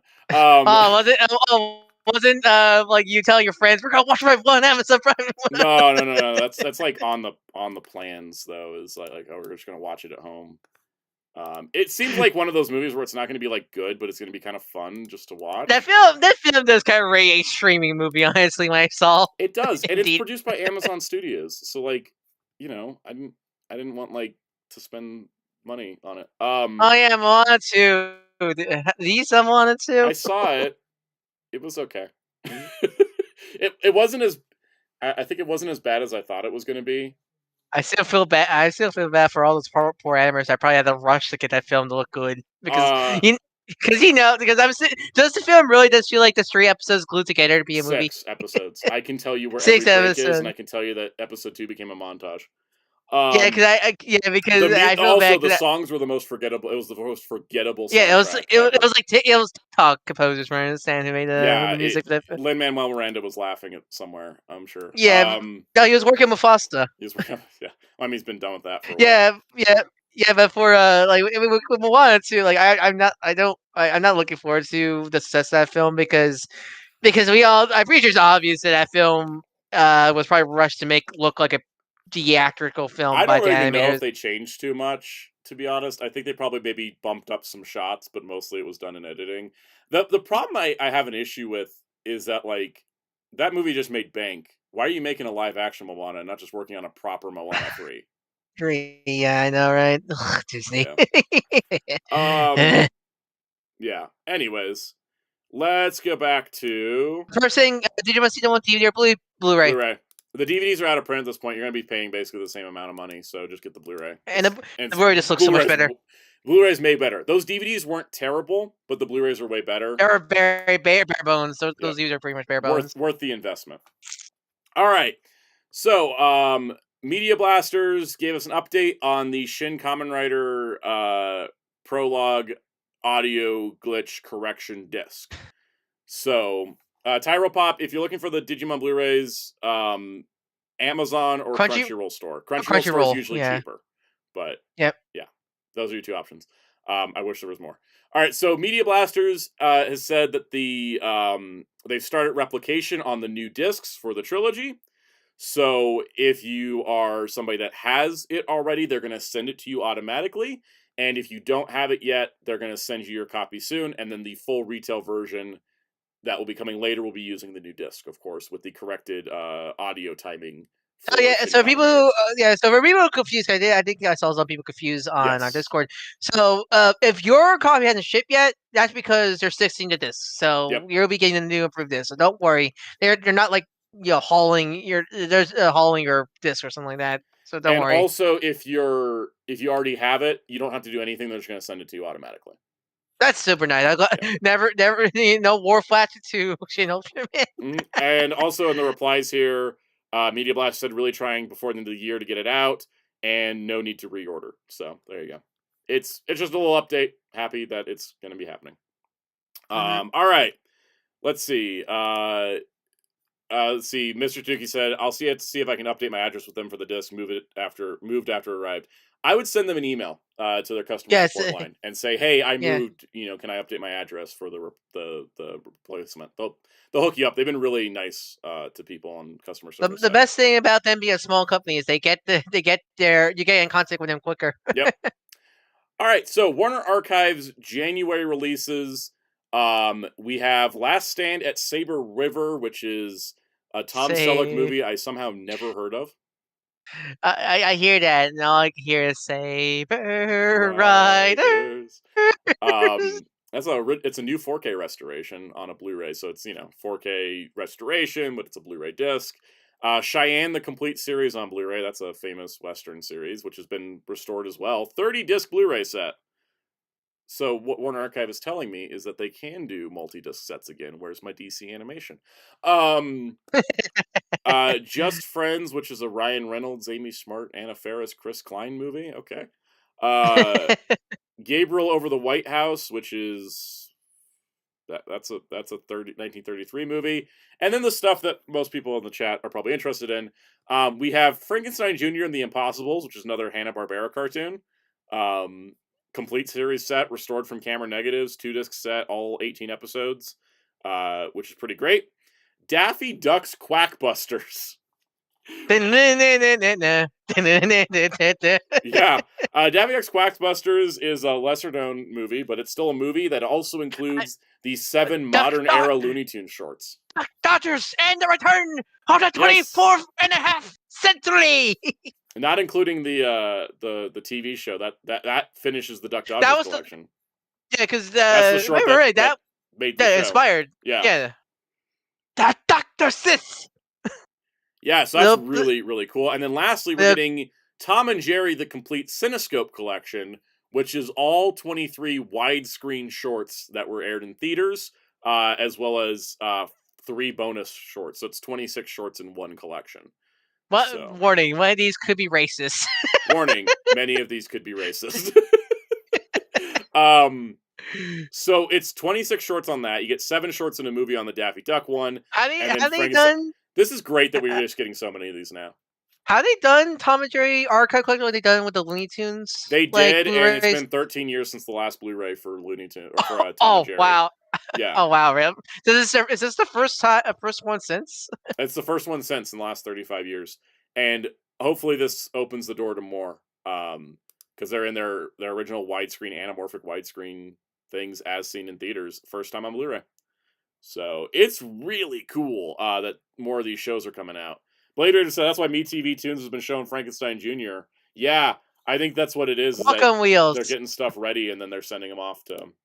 God, oh wow, we talked about so many things. Dory wheels. We're almost there, Transformers. Yep. All right, let's get. Oh. I would have sworn you guys were already done with the Transformers. Nope, I saved them for last just for you, Wheels. Yeah. No, I thought you were gonna just tell them about how you and me spent like an hour figuring out why Superion is correct and wrong. Yeah, no, I was like, if he doesn't show up, I'll say it, but if he does. We talked about it on the membership yesterday. All right. Yeah, no, because Because me and Soundout spent like a whole hour Yep. trying to figure out why my brain thought it was Uncanny Valley. All right, let's You're not get. alone. You're not alone, Wheels. By the way. Oh yeah, no, yeah. Well, let's get through the It's- other news real quick. Star Wars. Here Wookiee. is Black Series Jedi Master Kelnaka from the Acolyte. He looks a little weird. In the same way that Superion is, he's like correct and wrong all at once. Didn't he I'm die so in the glad- first I'm so episode? glad. He died in So the glad fourth you said episode. the Acolyte. What was that? I'm so glad you said the Acolyte, because when I kept seeing him, I was like, "What? Did they redesign the Wookiee Jedi from Knights of the Old Republic?" Yeah, no, it's the Acolyte. Yeah, and I was like, "Wait, what?" but it does give us the chance to get Wookiee Jedi from Knights of the Old Republic, because now we have a Wookiee-sized tunic to work with as well. So I was so confused. I just kept sitting there going, "I don't remember him looking like that." But then again, that game was fuzzy as crap. that's true. Yep. The other reveal was even though they said they're not doing pipeline reveals anymore, they pipeline revealed SM-33, the cool pirate droid with a rat living in his head from a Skeleton Crew. Is he right? Is he? Wait. Is this was it Mecha Series Linguini? Basically. Is he real? I mean, basically. He's pretty cool though. I liked him in the show, so I'm like. Is he the same droid model as what's Alan Tudyk bot from It's Rogue not One? the same model, but it's similar. It's like that security droid style look. Yeah. Okay. I forgot the name of the character from the Rogue One, so I just called it Alan Tudyk bot. But it was Alan Tudyk that played him, right? It was, in Rogue One. Okay, good. Alan Tudyk bot, also known as Earth Spark Optimus. Optimus. God, Transformers names trip me up nowadays because they reuse a lot of stuff. Cyberverse, Cyberworld. Cyberverse, Cyberworld. Age of the Extinction, Age of the Primes. Yeah. Age of the Primes, not to be confused with Power of the Primes. Not to confuse with Age of Extinction. It's Crazy Uncle Todd time. Crazy Uncle Todd time. All right, real quick. Boom. Here's Orion and his cool chariot from the New Gods. He looks really cool. He looks cool. I'm pretty. Actually, he looks pretty nice. And here's Wildcat, who's properly shaded purple, which is nice for once. He's too young. I need him to be more like wide and bulky and old. Yeah, he's like the younger version. He's on the generic body at this point. Got Jared Buck. Target really likes classic DC. I noticed because they always keep getting the classic DC characters. I noticed. I noticed that like they get the classic DC, and then Walmart gets the weird event tie-ins like the vampires and stuff. Yeah, that's so weird. We got Figuarts coming up next. Siri, go away. Not right now. You're not allowed on stream. Okay. Yeah. Siri just tried to jump in on stream. Yeah, no, Siri, go away. I don't want. No, go out. God, sorry. I'm not sure. I'm curious. I'm curious if stream's picking that up. If not, for context, on disc, if it's not appearing on stream, Discord sounds super bassy for some reason. Oh, am I just like coming in like deep? Maybe because the Siri was trying to like play sounds and I was stopping it. Yeah, I think it's a Siri. I think it's Siri. I think it's Siri. Okay. So it's happening on stream. It is happening on stream because I noticed people mentioning it on stream. Okay, I think the Siri caused a lag in my stream. If I'm being totally honest. Did I accidentally gotta love that. save the same link twice? I did. Whoops. All right. Sorry, Figuarts news is weird. Okay, here we go. So first things first. Figure time. SH Figuarts. So we have Gon from Hunter x Hunter. Anybody want to chime in? I don't know anything about Hunter x Hunter. He looks great. I haven't seen much of Hunter, but what I've seen, he looks great. I'm glad that he's like, especially for a small character like he is, he looks like really posable and like really nice range and stuff. I love his accessory heads too. Well, I think it's less extra heads and more. He has the front bangs because his the front bangs are set. It's like how the Vegeta face plates. Yeah, I see how it is. Yeah, yeah, it is front bangs. Anyway, that's pretty cool. And then Killua. Killua, yeah, Killua. Yeah, Killua from also. It was great. Also, I'm glad they're releasing them both because like other shonen stuff. There, it is pretty much a duo series. Yeah. So I'm really glad they're releasing both, not just Gon by himself. All right. I just still want to know why people keep thinking Hunter x Hunter is popular when it's like. It's made by the same guy who did. Oh no, I know. It's the same guy who created Yu Yu Hakusho, but it's like weak sauce compared to Yu Yu. I can't comment because I haven't seen the series. I haven't seen either series, so I can't comment. Okay, I've tried to watch Hunter x Hunter so many times, and it's like. Well, which boring. series? I know there's the '90s anime. I know there's the 2010s anime. No, I tried to watch the one that everyone's all hyped over, which was The like, 2010 anime. one, and it's Yeah, like you might like the '90s series more than. Yeah. Well, anyways, Hey, time for your favorite character. God, Blackbeard. I want him. No, Marshall D. Tech for Emperors. I know. Or no, sorry, Marshall D. Teach. Marshall D. Teach, yeah, because that's Blackbeard's original real name. I do want Blackbeard. He comes with a Gear 5 Luffy face. I will say the fact that he only comes with 2 faceplates and some extra hands is kind of like. I said how much he costs. And he's $230 makes me go. I wonder if half of that money's coming from the cape also, because that does look like a nice fluffy cape. It is a nice fluffy cape. I don't think anybody else is. I don't think we're ever going to get an Anime Heroes Blackbeard, so I don't think we're going to get any variants of Blackbeard. I think this is going to be the one. So at least I wish they did effect part for his black hole things. I wish that would have been cool. The photo I think that the photo they have is like Photoshop, which is Photoshop nonsense. Yeah, they do that a lot. It's kind of like when Kakashi didn't come with a lightning blade effect, and it's like I hate that so much. I feel like a character. I feel like a character Kakashi should have come with a lightning blade. I don't care if they threw in an extra $5-10 on the cost. He should have had a lightning blade. Like literally, hey guys, we make Kakashi who literally has freaking the Chidori and stuff like that, but we don't give him any of the crap. Because I mean, it was annoying because I know there's a program you could just use such a Chidori for Sasuke, but they're different design. It's a different sculpt. Yeah, it's called Lightning Blade because it's a lightning blade. Mm-hmm. That's why I just used the anime.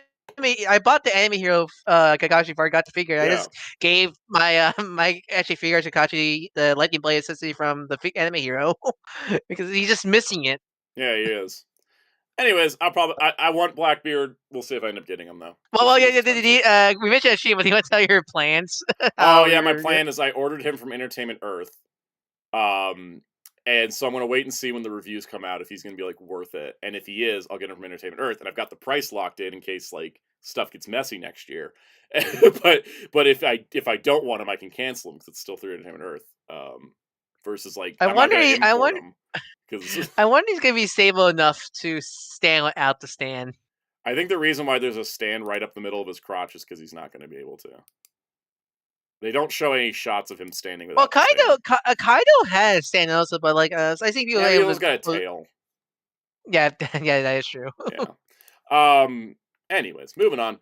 If you want Cross Saber, it's going to cost you 100 bones, and they still couldn't be bothered to put stickers on the Wonder Ride books. Is it just because it's pretty Space Galaxy paint scheme? Yes, because when they produced the suit, it cost them $1 million to do the paint. What? Well, no, it can't cost that much. Yeah, really? It was because they had to hand paint it. They couldn't really? They couldn't do the machine painting like they do for most Kamen Rider suits. It had to be hand painted to do the gradients and do the stars. All the stars had to be individually painted on. It's the most ridiculous final form ever. That reason. Does that mean they don't? No, it's my least favorite final form because it's just a repaint. They only had one suit of it. Yeah. Yeah, I was wondering. Does that mean they only have one suit? This is the laziest rider. It's weird. It's the laziest rider form, and it's also the most expensive and hardest to make at the same time. Yeah. It's an enigma. And I don't count, and also I don't count those final form, final episode, their final form to their base. I don't count. Oh, really? Oh, right.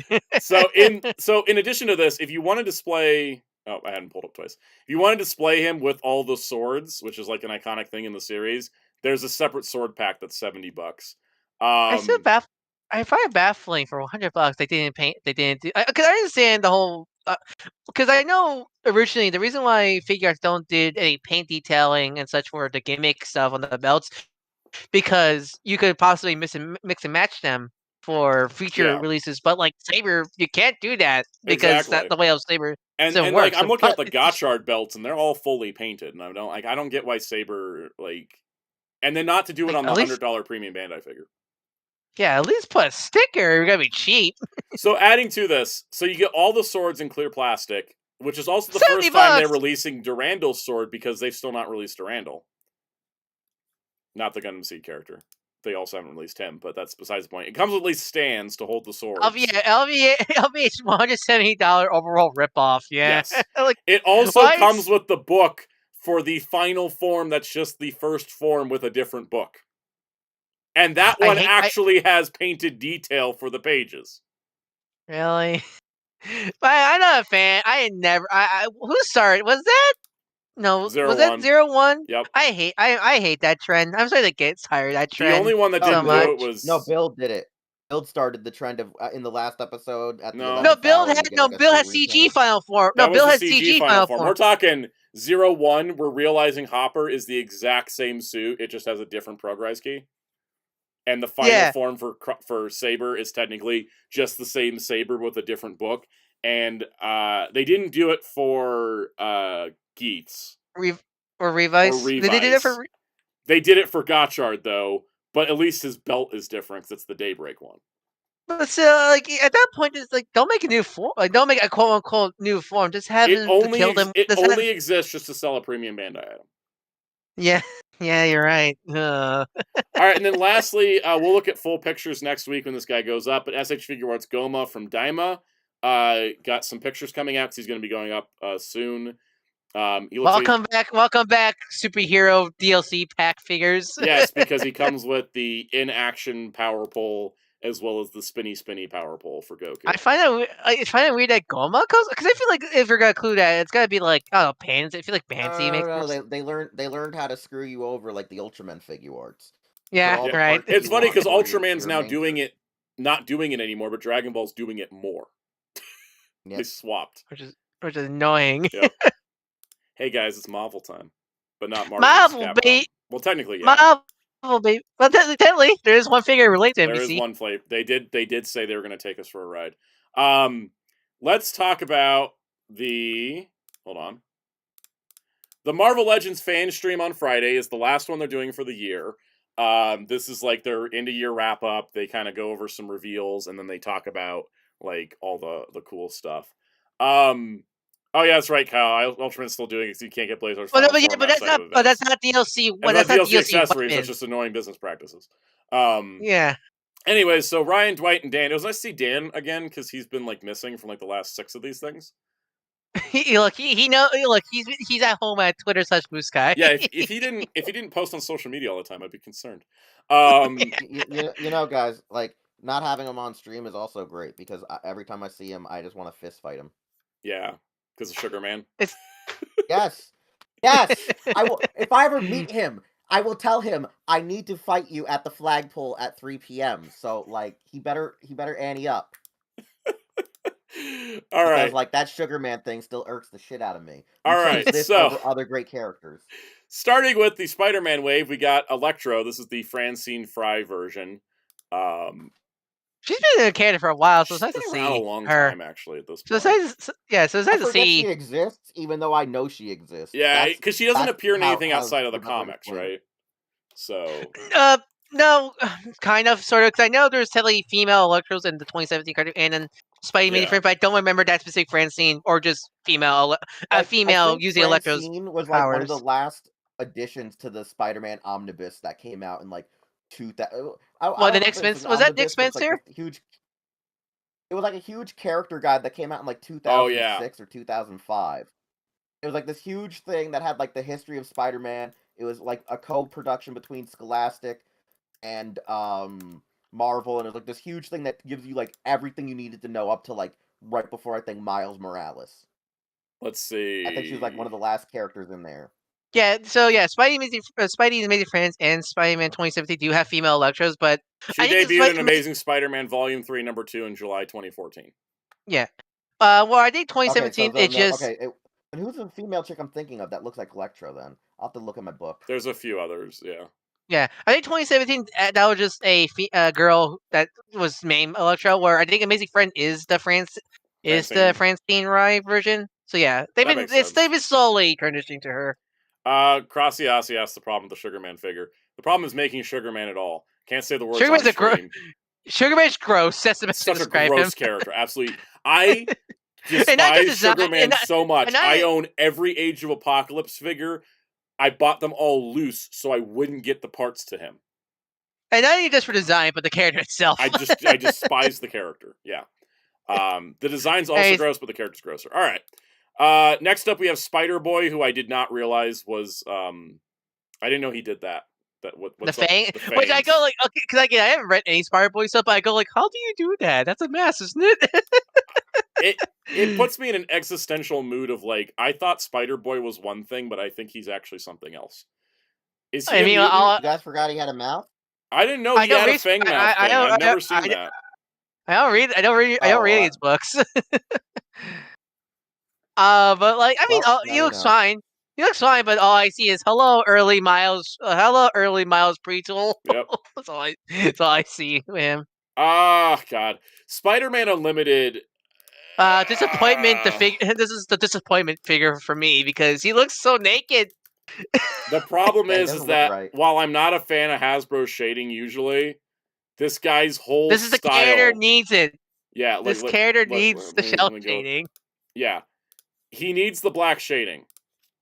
He needs the black shading. It looks like a good mold. I just think he's missing the black shading, and he's like too blue. He needs. Well, yeah, because especially since the whole limited was going to be like a faded like bluish black. Yeah. Well, because I imagine like since this whole like DNA origin was because he was going to be a 29 show, I'm pretty sure it's just like a red and black costume, not red and blue, and that's like blue just an accent color.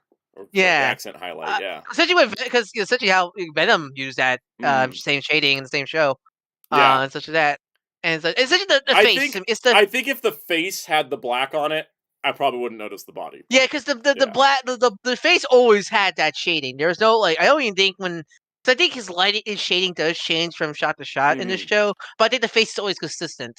Yeah, and also I think the packaging art looks great, and I don't think the final figure looks. I think the mold's there. Like if you could just if you get it and then you can like paint in the black shading, I think that's gonna like look phenomenal. Yeah.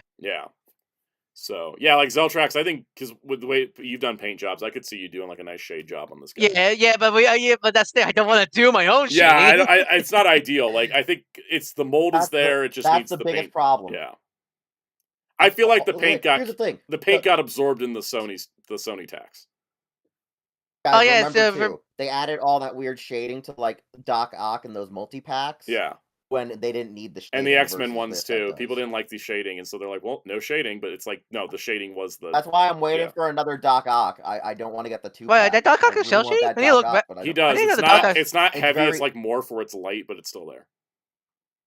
It's still, like, it's more accented on his breastplate, but, like, he does have it. Anyways, that's the thing. Alright, so, of my panel here, I know one of you wanted Scarlet Spider and one of you wanted this Kane, so discuss. Well, no, I just never. We're good. No, because for me, I like the design looks rad. I just never like the stories of this Kane at all.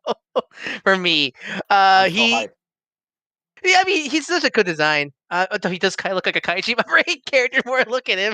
Oh God, he does. I personally I'm so hyped that they're finally making this one. I'm glad. Yeah, I'm glad they are because it is kind of weird that like we have gotten a lot of Scarlet Spiders where we've gotten like almost no figures of this version, so it's nice we finally got this.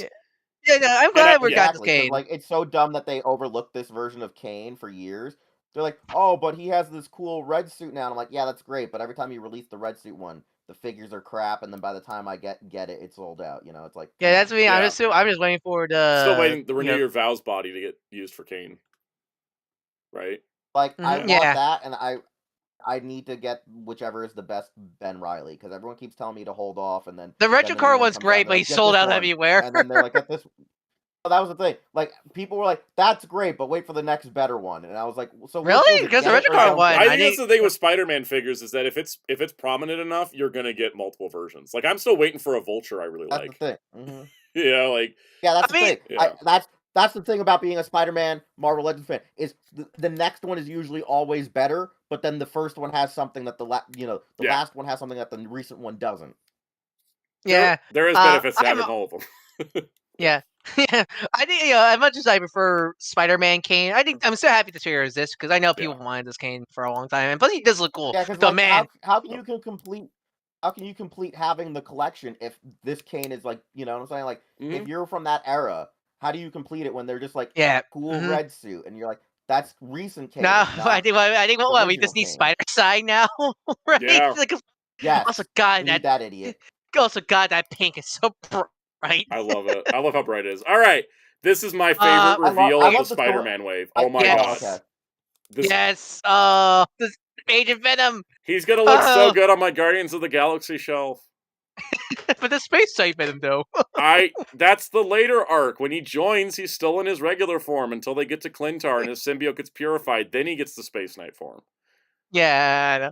But I'm super happy. I've been wanting them to re-release the original Agent Venom figure for years now, and I got to the point where like when the Amazing Yamaguchi figure came out, I'm like, oh, maybe like, I don't collect those and they're super expensive. But I'm super happy I did it because he looks perfect. I have no complaints. Original Agent Venom is great, but it really fits that. It really fits that style, that era of Marvel Legends. Yeah, it does. Very ball hip era. Ultimates design. Yeah, they even mentioned that on stream because it's been 10 years. Almost very detailed. This one has like, what if Agent Venom was a bit more of like how he's drawn in the comics, or a bit cartoony. Yeah, because they said the original figure was based on concept art. Yeah, that's what they said. Because it came out super quick after his debut. I love though how everyone's making the joke that this looks like the actor who plays Jaime Lannister, because it's actually I thought William Zakar from Cobra Kai / Karate Kid when I saw the head sculpt. Yeah, no, like when someone put a photo of side by side of the guy who played Jaime Lannister from like Black Hawk Down, I was like, I can't unsee it. Go look him up in Black Hawk Down. I'm super happy he's got an unmasked head too, because I really that's super. I was not expecting an unmasked Flash head. That was super cool. But yeah, I'm super happy because Agent Venom is my favorite Venom. I love those comics. I love that this incarnation of Venom is such I'm that. so happy we get one Guardian of the Galaxy figure a year. Yeah. Here's the funny part. I gotta say, outside of Eddie, him and Flash are like the best Venoms, because everyone else that isn't Eddie or Flash suck. Yeah, I agree. Because my main thing with yeah, good. I was gonna say Scorpion just acted like what if? Matt Gargan was just this evil Venom. That was his whole thing. You were just pure evil Venom. Is the evil Spider-Man? Yeah, I this is my favorite. My Flash Thompson is my favorite Venom because of Guardians of the Galaxy. But I also like both. Have you read the original Agent Venom run? I haven't read it in full. I've read chunks of it. I do recommend. If I recall, was it Agent Venom or was it Deadpool? Because I know there's a whole scene where Eddie doesn't have the symbiote on, and he's just got his nub legs from being a war vet, and like Deadpool kicks him out the window. That shit had me crying. That was in the Deadpool comic where he got the symbiote. Yeah, no, that one had me crying. That panel always cracks me up, just him getting chucked out. I think when the Space Knight Modern Era Epic Collection comes out, I think they've done all the entire Flash Thompson. I had the first two. So I'm looking for the third one's the Space Knight. That's it, right? Yeah. We're glad I got the Space Knight and the Space Knight Mania 2-pack, because Mania was specific in the Earth stuff with Flash. So I'm glad that finally united again. Also to have both versions of Flash. I like Space Knight Venom. I just wish I like Space Knight Venom, but like when that figure came out, I was like, oh, I wish it was this version. But I'm glad they waited, because he looks he's a full package. Gun. In fact, he comes with guns. It's great to see. Guns, multiple hands with paint on them. Like he's solid. I think also I'm glad that this is the more popular version. I'm glad this was the version. He wasn't just stuck to a 2-pack. I think that was definitely a smart call. Was to do Space Knight and Mania, and then do him like a little bit later. Here's a question. Did they confirm if you could still put the tentacles on him or no? We don't have a back shot of him, so I can't. I don't know if he has the universal peg. Yeah, you could put the tentacles on him. Because the only reason why is like I just know that like the one thing that I do love about the the original that was cool. The original with the tentacles with the guns. Actually did the gimmick that he did where his the tendrils of the Venom symbiote will hold come the out and guns. just grab guns. The thing Groot did in Guardians 3. He was like, I learned from my friend Flash Thompson. Just kidding. That's my fanfic version of the MCU where all the stuff happened off screen. Yeah, but this one, because I've been slowing down my Legends ordering, just money. But like this one, I'm pre-ordering. This one I'm is a dang good pre-ordering him pre-order too. for me. I know for sure he's It's gonna also, sell out. I was gonna say, it's not just money, Ryan. It's also like when you feel like waves are inconsistent, and That then you too, also see yeah. like the retro cards are aka like me, $2 with more, and you're the just like, Legend, aka me with the X-Men stuff, because the X-Men stuff looks good, but I don't feel like needing to pre-order any of those. exactly. Yeah. This is the reason why I said Spooderman is always best. Mm-hmm. All right. Is last one Chameleon, is our 90s style Chameleon. This is the one that made me mark the F out. I was like, what? Nah. Oh yeah, because you love You're doing the '90s animated series Spider-Man. Oh my god, yes. Yeah, I'm glad he's also not stuck in a 2-pack because we don't get that many Chameleons. It's really cool. I like how there's like a combination of your animated series Chameleon, but also classic one. Well, it's also because they mentioned it's based off the Toy Biz toy of the '90s, where he came with the whole interchangeable head thing. So he comes with a very gross looking Jameson mask. It's creepy and weird. I like it. Is he a new mold, or is he like? I won't he's sure a mix. I've seen parts of this before. I think the arms might be reused from Zemo. I want to say. Yeah. They actually they're too slim to be Zemo. He's using parts from Zemo, Red Skull, and I think Hank. Yeah. But then his torso is definitely new. God, I hope they do a Spider-Man animated card version of Captain America just for the lulz. Just so with the bright blue. Yeah, just so I can be like, David, sign this, David. All right, these are going up for pre-order on Thursday at 1 p.m. I know they did a retro card Black Cat, but was she like buff Black Cat for the '90s series, or no? Was like she kind of wasn't.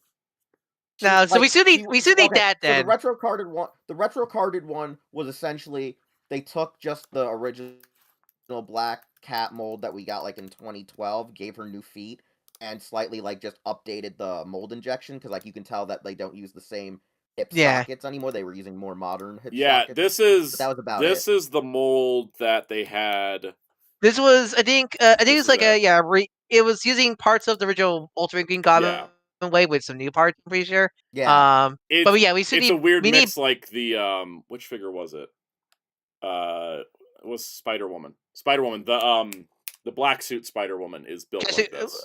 Yeah, it's like we need buff. We still need the Moonstar body. Yes. Yeah, we need buff.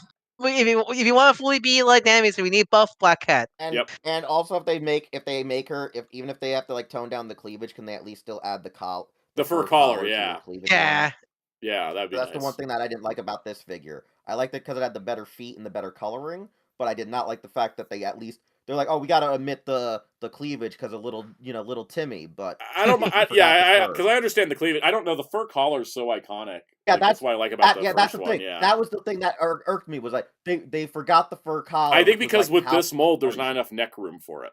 So all that hair. Yeah. All right. Then we switch into my stuff, the X-Men.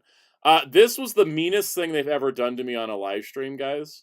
I know. I was expecting. They're like, oh, here's Kazar and Zabu. Well, we should make somebody to go with them from the Savage Land. I'm like, shut up. And they're like, no, bitch ass Charles in a green jumpsuit.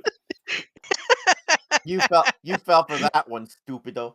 I think a lot of people did. Everyone did. They set it up like we're finishing the original 3-pack, and then here I saw someone on Instagram make an edit where they put Charles in the 3-pack.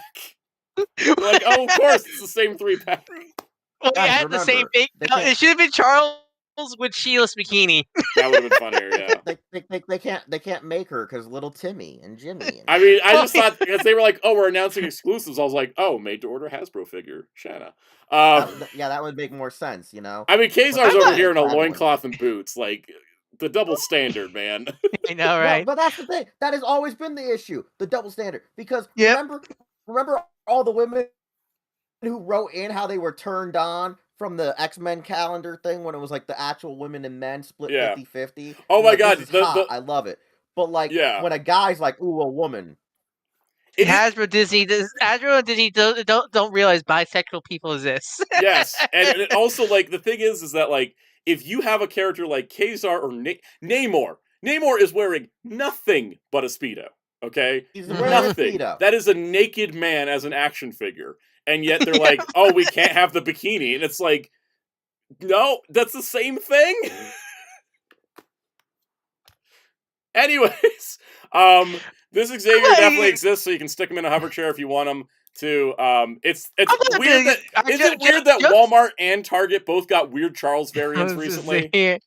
Yeah, jokes aside, I do glad they did release this version. I do like him in the army jacket look totally and everything like that. I'm not complaining about that part of it. So, because I miss out in the release. I want for once.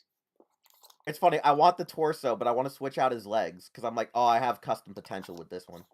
Yeah, I mean that's the thing is like since I miss out getting the release hover chair, I might just find like a 6-inch scale wheelchair and just put him in there. Especially that.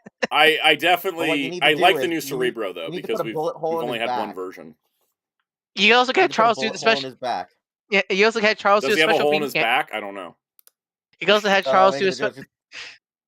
What's the joke there, right? What's the hole in the back for, Wheels? I was just making the first class joke of I can't figure out. Oh god, I was thinking that was... Actually, hold on, let's find out if he has a hole in the back. But which one? This mold or the other figures? Hold on, I almost knocked Wonder Man over. I kind of like how this Cerebro looks like the Fox movie Cerebro helmet. It does, yeah, it does kind of look like it. Guys, unfortunately, he does not have a hole in the back. It's just Dr. Pym. It is also back there. So. Also, I think that mold looks familiar. Also, I love the photo they use for the photo you have because it looks like Charles was his Maka's Uncle Paul. Yes. Charles looks like he's ready to end it. Anyway. He does look like... he could probably do a special beam cannon with his psychic bullshit. Probably could. He's like, this is for me getting set up to be the most hated figure of the stream simply because I'm not Shauna. Hey, don't worry, Nicholas Hammond. Yeah, so Nicholas Hammond Spider-Man, the 70s Spider-Man show you cannot watch legally, have not been able to watch legally since the VHS days, but yet here's the Walmart exclusive action figure. Why did Ryan immediately know I was gonna ask. Are you old? I'm gonna ask Wheels. Are you old enough to remember the show? I remember the show from a kid because we had the VHS tapes and I watched a couple of them. No, I'll give you one worse. Sci-Fi Channel would put this on with the Incredible Hulk, and USA would do it too. They would syndicate those two, and I'd watch it back then in the mornings. They'd have it like on the mornings before like Dark Shadows would be airing, like a 3-hour marathon. And on top of that, while you'd be watching it on Sci-Fi Channel back in the day, when they would have it on Sci-Fi, they would have like, tonight, the fastest man alive, The Flash, afterwards, RoboCop. So, like, you'd be watching it and they'd be pimping out, like... So they just had the ABC lineup? Yeah, so what would happen is Flash would air on CBS or ABC, and then the reruns would immediately go to, like, Sci-Fi, like, later that week. So it'd be like, it's like how, like, Jet X would be like, brand new episodes of Power Rangers, Mondays at 8 p.m. Yeah. And then it would jump to brand new episodes on ABC Family, and it would be like, no, I just saw this on Monday. Mm-hmm. It's a very bizarre show, but he had, just like the other 70s Spider-Man, he had a gauntlet that shot rope as his webs, and this time he comes with rope, which is cool. Yeah, I gotta say, that show was like shot pretty well for a really crappy, like they only had $5 70s show. Like, they didn't have the budget, but their cinematographers were like, we're making movies out here. I do find both like Toei Spider-Man and Nicholas Hammond Spider-Man both have like a spider logo that looks like more like an ant than does a spider. Yeah. I just find it funny that Ryan immediately was like, I feel like Wheels knows this show really well. I'm like, I hate all Well, you're old enough to see it on TV. No, I know, but like just the rare chance of I was in that right little bubble when it was still syndicated is like just uncanny. Like oh man, like also. Also, something promo photo because I know he does post the show, but why does he pose like a creeper? That's how he is in the show. For some reason, Spider-Man late 60s, 70s, whenever they did live action, whether it was like for the Marvel Presents kind of things where they would do like, Macy's Day Parade or Meet Spider-Man at Shea Stadium, they always thought like him creeping like a spider had to be like he was like a thief in like those old like 50s I think it's because the costumes at the time wouldn't allow somebody to do like the 70% split that we now see. like the full probably. crouch. So it's just kind of like a half crouch to not tear the costume because they only have I mean, I don't know. The Toei Spider-Man was able to do those crouches. Yeah, but that was also made by Toei Tokusatsu masters at the time. They knew how to do spandex back then. They still do. But I mean, so we have all the original suit has like really accurate Spider-Man eyes. That's the one thing I always found funny. It was like very accurate comic booky face. So we have pretty much every live action Spider-Man besides one. Where's our Electric Company Spider-Man? I mean, he's the only one missing at this point. Yeah, it's kind of crazy. No, actually, we're missing the live action one from the old Universal commercials for. Oh yeah, that too. He's fighting Doc Ock on the airplane or whatever. There's also Super Rai Spider-Man. That's true. That's designed so good though. I wish they could make him. That's just like their Super Rai Optimus Prime. Well, wait, I didn't know they made which Optimus? It's the Transformers 2010 commercial. They're like lifting Prime. It's the Transformers 2010 commercial for the toys. Oh, is that the one where he's like dead and the helicopters are lifting his body up? Oh, that was a suit. I thought that was. That was a suit. I thought that was a toy. They did that. No, that was actually like a prop that Subaraya made the commercial for. Oh, I didn't know that was a suit. Okay, that was like it wasn't a full-on suit, but it was like a stuffed mannequin to explode while like helicopters carried it. Yeah, I didn't know that. Back, AR. Peacemaker said all I can hear is Pink Panther theme with that pose. Yeah, then. Also, fun fact about Subaraya Spider-Man. Hold on, let's see if we can find it. Wait, as we were saying, what you're saying, Wheels? When I was seeing his pose, it made me think of the old like Thriller kind of dance that they used to do for like the beginning of Scooby-Doo and the 13 Ghosts. Or whatever. Oh yeah, the Wolfman doing like that weird like. All right, guys. Here is Subaraya's Spider-Man costume that they made. Also, Black Cat. There's also Black Cat. Spider-Man by Subaraya is amazing because he was the first time a Spider-Man costume looked right. Because all the previous ones, both the 70s ones and all the promo ones, the mask went straight onto the head. Subaraya was the ones to invent the head shell for the mask to go over so the shape is kept while being over the head. And all of the live-action movie Spider-Mans use a head shell.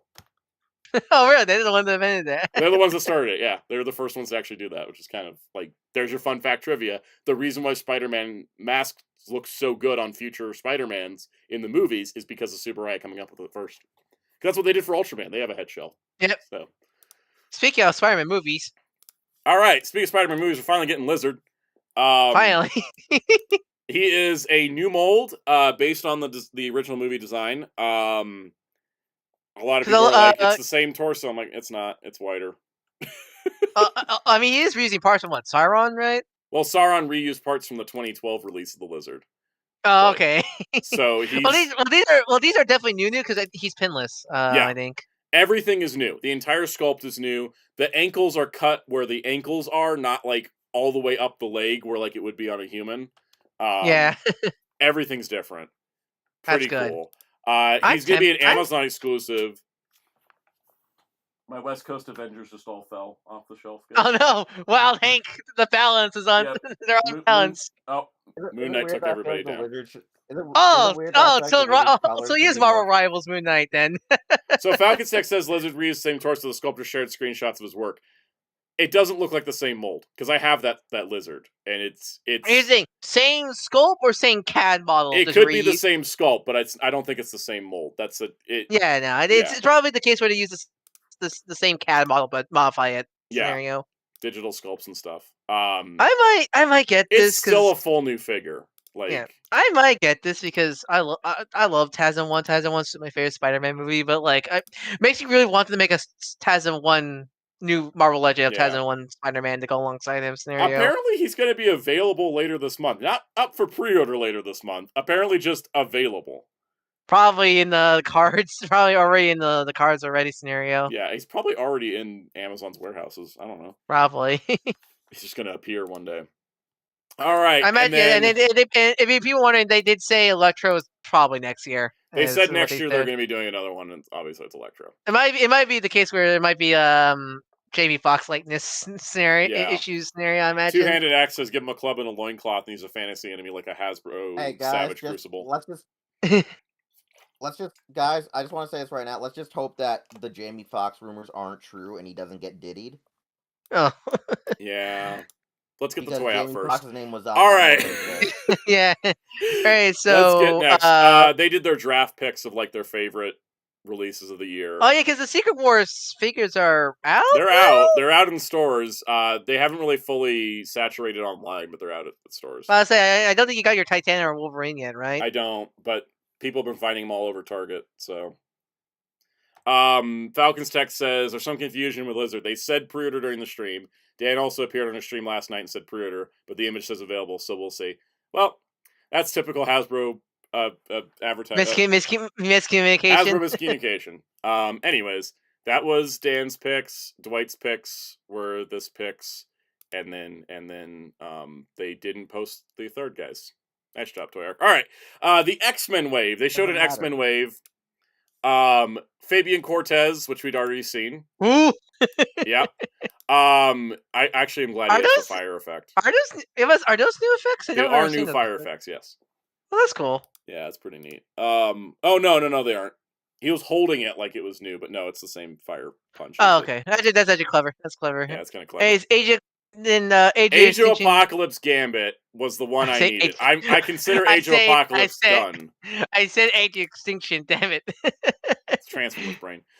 Age of Apocalypse Gambit is the last one we needed because of all the titles within Age of Apocalypse, the only one that didn't have figures was Gambit and the Externals. So, yeah, I don't think we're ever gonna get Externals.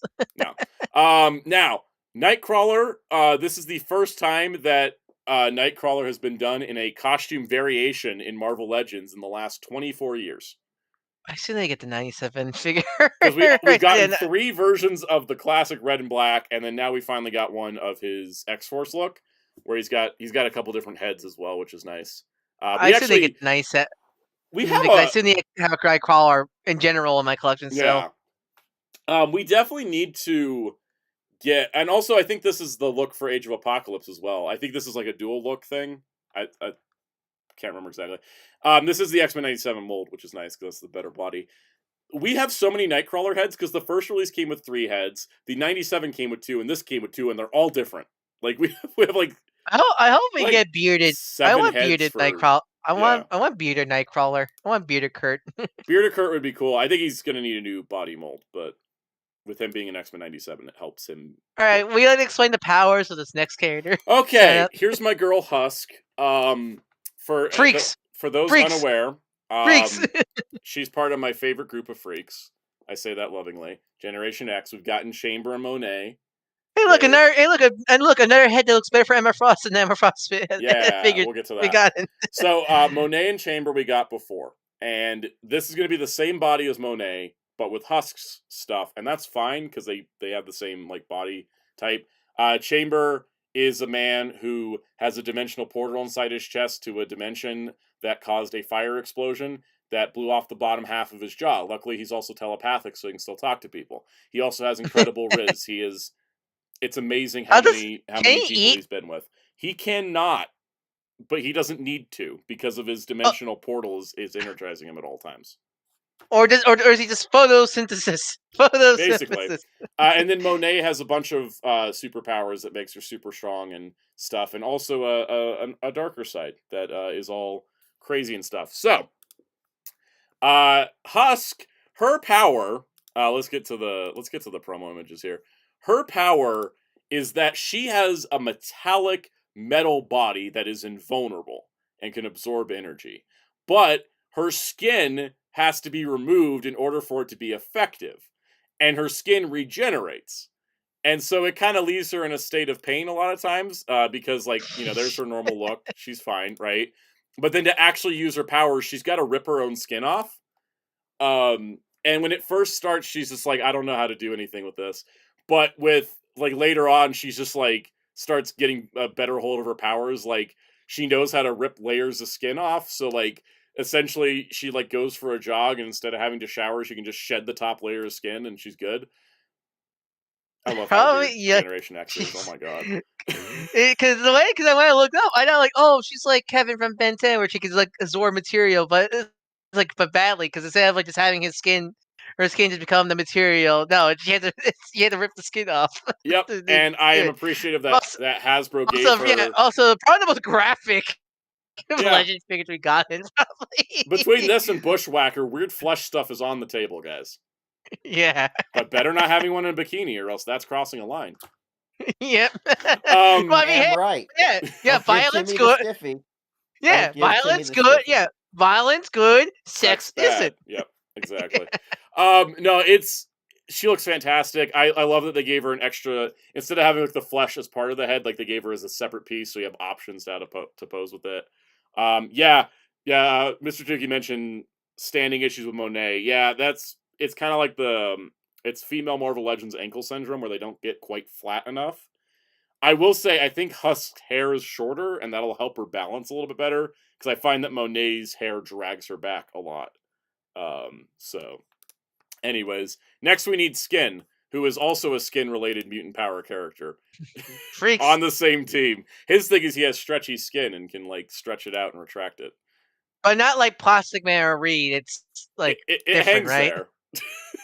There. AR says so they did a full metallic skinless Husk then yeah, that would Have you watched the Generated X pilot yet or no? I watched Godzilla Mendoza's review of it and went to myself, I don't know if I want to watch this in full. How did they do the effects? I will watch it with you. Okay. How did they do the effects for these characters? They didn't put Husk in the show. That's just great, Santa. I don't want to watch it. Me, I will watch it with you. Him, let's go. I was like, Blood Pact, let's do it. You know, like I. Wait, what? Say again, Santa. Like, they didn't put Husk in the show. Okay. Wait, that's the actual like age group, not the. I need the Marvel comic. Google. Don't be AI overviewing me. I need the comic. All right. So here's the thing. So for the show, they kept Skin, and his skin just like gets like stretched out in horrifying ways. How bad does it look? Pretty bad, and it's also kind of horrifying. He screams a lot. They have M, which is Monet, Mondo, who's another character that we also need a figure of, and they didn't use Chamber, and they didn't use Husk. They instead created a new characters, Buff and Refrax. They literally just call it Buff. Yes, Buff. She her mutation is that her muscle mass and strength grows in size, and so she gets strong. So she just gets shrunk. And then Refrax has X-ray vision and heat beams. That's lazy. It is. And yeah, but they kept Jubilee, Mondo, M, and of course Banshee and Emma Frost. Too? What? We need to watch the X-Men show where Luthor plays Xavier. The one that's not actually an X-Men show because they didn't get the legal license. Hey, we're watching that show. Okay. All right. Anyways, what show? A Mutant X. Mutant X. Okay. Yeah. All right. Next, we got the 2000s black costume Wolverine. Yeah, can you explain it? Because I saw Rob Pollock made a big dread about this Wolverine. So because I thought it was just Ultimate, like original Ultimate X. It's not Wolverine, but I've heard it's more of a rabbit hole. Yeah, because it's more of a rabbit hole than I didn't realize. Let me just go pull up Rob's Twitter thing. Because I always thought that was just the Ultimate X-Men, but no, it was used more in the 2000s than I realized. Where is his account? What is his account on Twitter? I think it's just Rob Pollock, isn't it? I thought so too. RD, it's something like RD Toys or something. I can't find it now. Son of a. Let's go to Blue Sky. You gotta love Twitter. It doesn't exist. Gotta love Twitter. Twitter, how Twitter works. I know Twitter. Dear God. It's so broken these days. Like you can't search for anybody unless they're a blue check. Rob responded to one of my posts recently, so let me just find that. Here it is. Okay. All right. Here it is. Okay. Found his thread. Let's do this. All right. So, where are we at? There. Okay.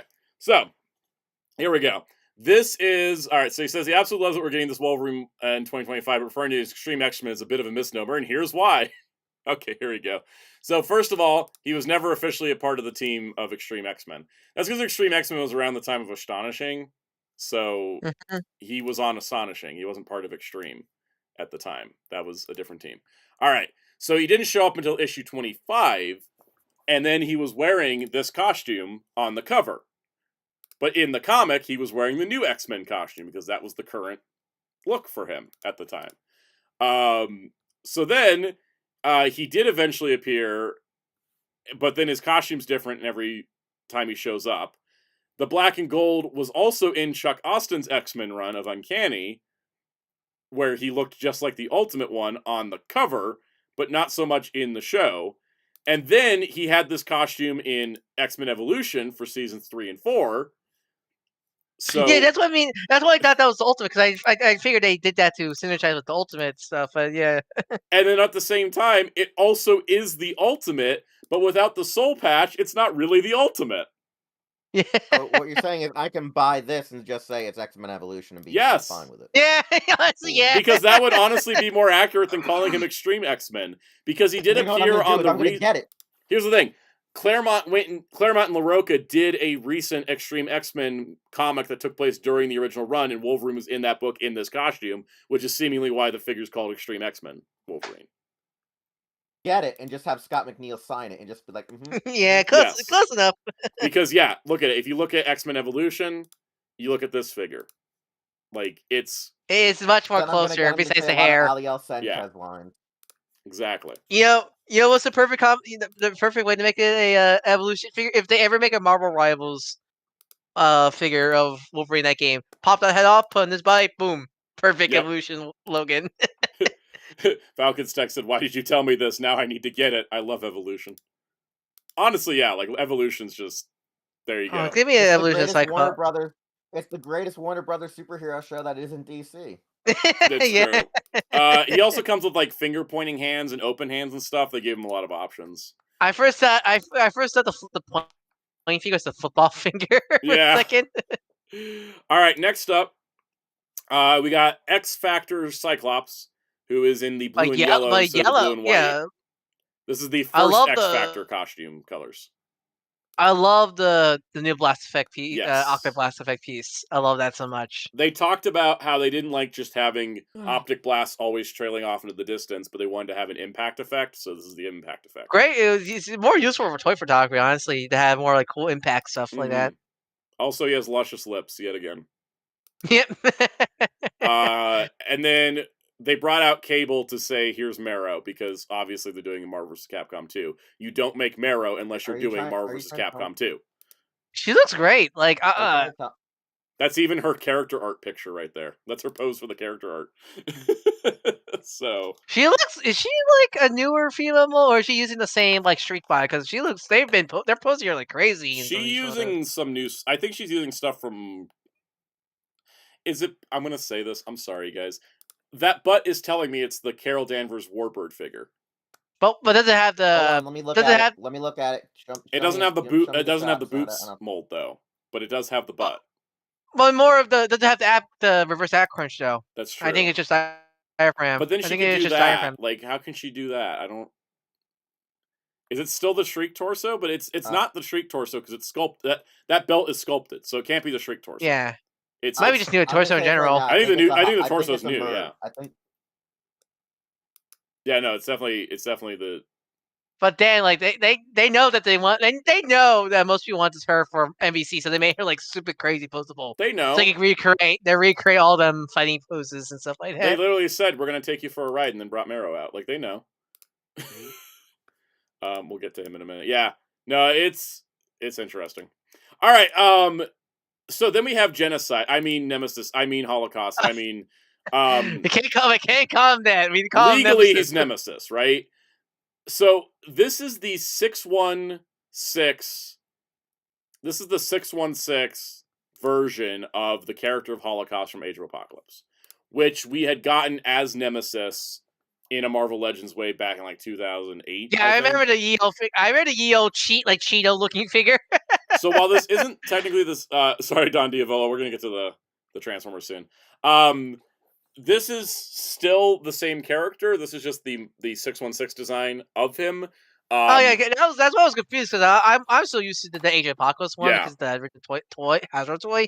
That when I saw him, like, and such a net. Yeah, so it's pretty cool. I really dig it. Look, I love the idea of a skeleton piloting a mech suit.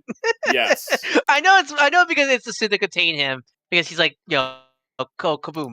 But like, I don't know. I just love like look at that skelly face. I love he's like, yeah, he's got like that Skeletor vibe, and the jaws articulating, take the helmet off, all kinds of stuff. And he's got like the tube running through his arm. Reminds me of the first villain in Scooby Doo. Yeah, no, yeah, you're right. That's right. Vibe. The Scooby Doo skeleton man. Spaceman. Spaceman? Oh yeah, the skeleton men are a different guy. Yeah. Spaceman. Yeah, here he is. Look at him. Look at him being the template. His name is Space Kook. Yeah, Space Kook. Yeah, there you go. Oh, yeah, like no, like I remember his laugh. I remember his laugh especially. I remember him from the intro too, more than anything. Yep. All right, yeah, so pretty cool. I mean, I was surprised that we're still doing Build-A-Figures, but I'll take it. I'm in for this wave because this is like my jam. So. I mean, I don't think Nemesis can be sold by himself. Yeah, I think they're obligated to put out at least 1 or 2 Build-A-Figures a year. They're like, shit, we still got to. And I think with X-Men, because we've gotten less X-Men waves than other type of waves, I think you have more options. Like we're tapped out on Spider-Man Build-A-Figures at this point. I mean, yeah, who else can you do? Yeah, exactly. So I mean, I still argue for Big Wheel. Damn it! I could find you a few, but they'd be better as just deluxe figures. Exactly. Yeah. I think X-Men getting Build-A-Figure waves is still fine because like there's still a lot of characters. I'm still waiting for my made to order Big Wheel. Hasbro. All right, on to the teases. They showed Adam Warlock's staff. The savior of many matches and rivals for me. Then they next showed this spider web that could be for literally anyone. But it's something. And then they showed these blades, and these blades are definitely Archangel blades. So, yeah, they're like the blades he throws like out of his wings. Like when he just like swings his wing around, just, boom, blades. Yeah, Archangel blades. And then here was the full lineup of their top 5 of the year, which is pretty cool. All right. What's your so just a quick? We might do that near the end of the year, but what's your pick? Like, what's the categories? Let me go check the categories. The categories were comic, multi-pack, entertainment, deluxe, wildcard. Yeah. What were your quick picks off the top of your head right now? Shield. So comic. She-Hulk for comic. Multi-pack.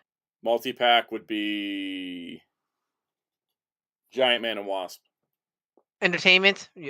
The Wolverine, the movie one. Deluxe. Deluxe is Ghost Rider. I'm just gonna assume that right away. Yeah, Deluxe Ghost Rider, and then Wildcard. And Wildcard. The Pumpkin Bomb. I don't have it yet, but like it's rad. I keep seeing videos of the Pumpkin Bomb, and I'm like, that's freaking cool. All right, Transformers. Yep. Just give me a minute to set it up here. All right, we time for wheels to talk. I don't know. I got nothing at the moment. We have one Transformers leak. That's the weirdest leak possible because it doesn't tell us anything we don't Transformers Week Watch. I mean, it wasn't for the official reveal. This whole episode would have just been the Week Watch special. Yeah, if this wasn't Cybertron Con weekend, which is an official Hasbro event, like I would have been like, wow, so much leak watch, but it all is official. Don Diavolo was like, hell yeah, something better than Marvel. Yeah. Yeah, Tyra Pop, this is going to be a big section. This is going to be the rest. This is the last news topic of the stream, in fact, because it has to be. It's Transformers. We know. I know us at this point. We don't talk short about Transformers. None of us do. Especially now we have wheels. Exactly. Transformers Leak Watch. Transformer. Yeah. In Demand Toys on Facebook, they're a UK retailer. They just posted the press images for Omega Prime. I don't even know why they would get these. I don't even know why these exist. But hey, there's the box art. It's so weird because the fact we backers haven't got this yet. We haven't. Like, huh? Like, wait, wasn't this the company that was helping them distribute the Haslab in Europe? I think so. I think they were involved with the Star Saber one at least. That could explain things, but still, we don't usually get press images for Haslabs ever, right? No, we never do. I always look for them. I'm always going to take screenshots off the campaign pages for my title cards. Yeah, because I remember sitting when I tried to do the cards for Transformers, the black backgrounds on them always are nightmare to Photoshop out. I always have to do that in Marvel and G.I. Joe. It's like background color. Yeah. Tyro Pop says my girlfriend getting me into Transformers is the worst thing to ever happen to my wallet. Yeah. Don DeValos says, got into more because the ADW hardcovers I bought. Now I'm collecting all those Furai and Kuro Karakuri Flame Dane toys. Those are sick. All right. So, that's what the box looks like. Here's just a couple shots. The fact we got promo, like stock promo, makes me feel like we might get this sooner than later. Yeah, because the fact there's promo images, how is this going to take a whole other year? Right? Yeah, I know. I always feel that the whole fall day was a emergency, like what release date or something like that, where it's like a like they didn't know like the production of the toy, so they put that as a if at very least it's October at most, like something like that. Psycho says Enderman gets images early as they sell items. They weren't involved for Haslabs, but they only post images once getting the clear from Hasbro. They had new United stuff in May, months before they came out. Yeah, they've been a source of leaks for a while. So, yeah. All right. Let's talk about the things revealed at CybertronCon 2024, which is a convention in China. That Hasbro, I'm gonna say it, like, it is kind of weird, but just I think it's a timing thing more than anything. But CybertronCon got like 3 times the reveals that San Diego, New York, and PulseCon did. This feels like because this feels like this was meant to be the big reveal at like something like PulseCon or Comic-Con. But no, I mean, because I know Transformers is like really big in China, like China, but still, it's like what is like scenario? This is a lot for it. If they showed this much stuff at San Diego Comic-Con, I also would have said that's a little too much. If this was at PulseCon, I would have said that's a little too much. But the fact it's like more, I think because a lot of the New York Comic-Con, the PulseCon, the 1027 was all there's so much re-release and like repaint from the end of like Legacy United. And stuff, and Studio Series, and also Studio Series, it just kind of felt samey. Whereas like all this stuff is practically new. So yeah. Anyways, let's get to it. Right. First things first. Commander Class Silver Bolt. All right, Wheels. Might as well get out of the way now. Do you want to talk about the whole? I think we need to talk about when we get to Superion, right, Wheels? Okay, let's get to Superion. But I want to say these are, I don't know what's going on with all the area bots, but man, these are like the worst renders ever.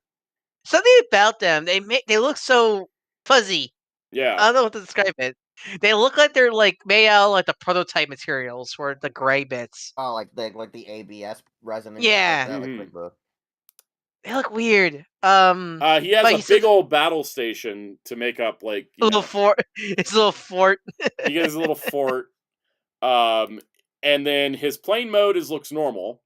And you can see the Superion. And we got super plane, and then we got and then you get super plane mode, which I actually kind of like the way they did this. I think it was kind of a smart way to do it, to like extend them out and give them like more of a. It's kind of like gives them a trailer in a way, but it didn't impact like the main vehicle mode, which is nice. And then here's Superion with two bot guys I don't remember the names of on his arm and leg. Air Raid and Skydive. Sure.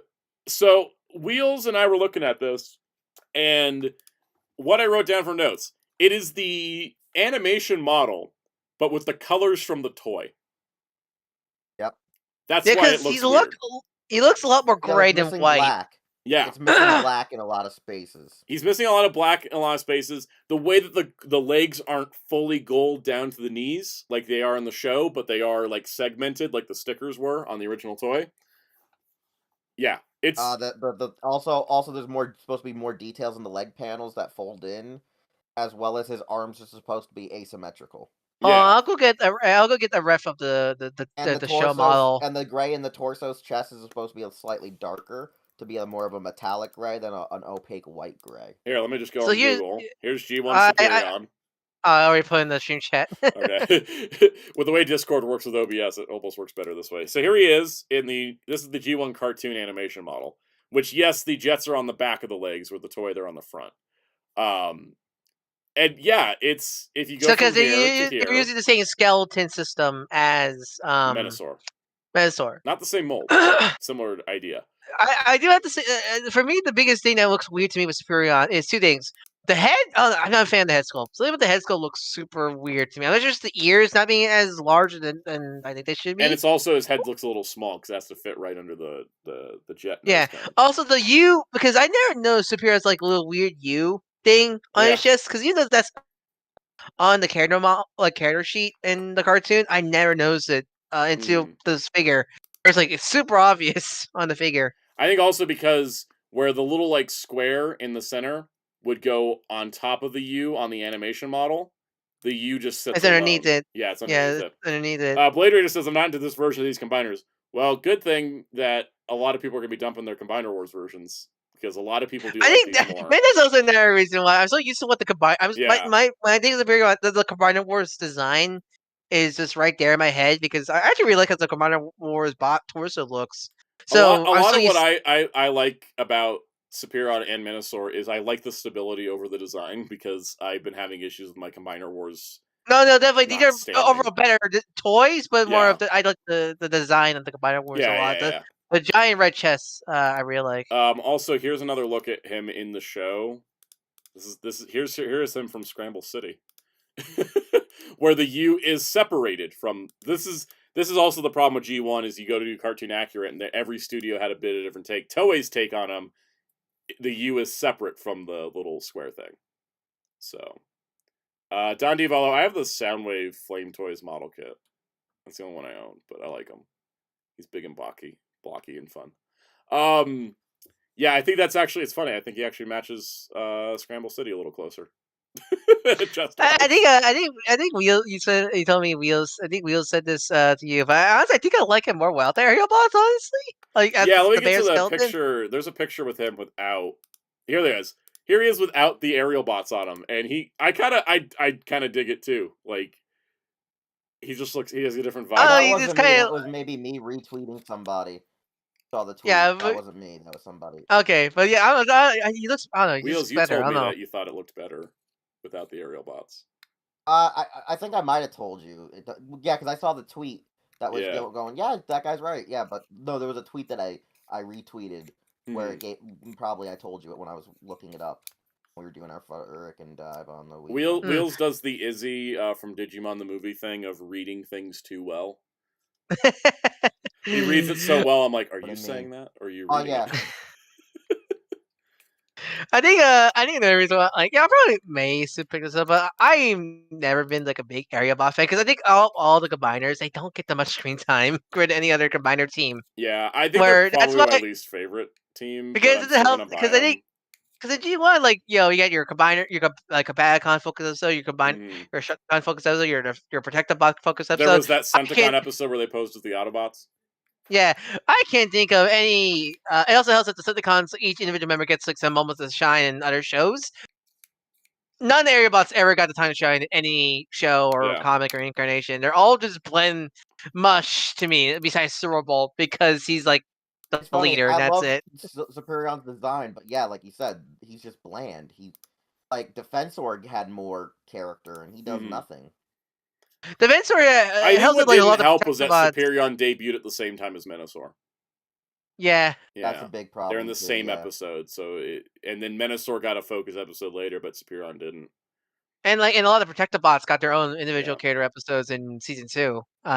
Smith the Crow, Alpha Bravo was added to the Combiner Wars version.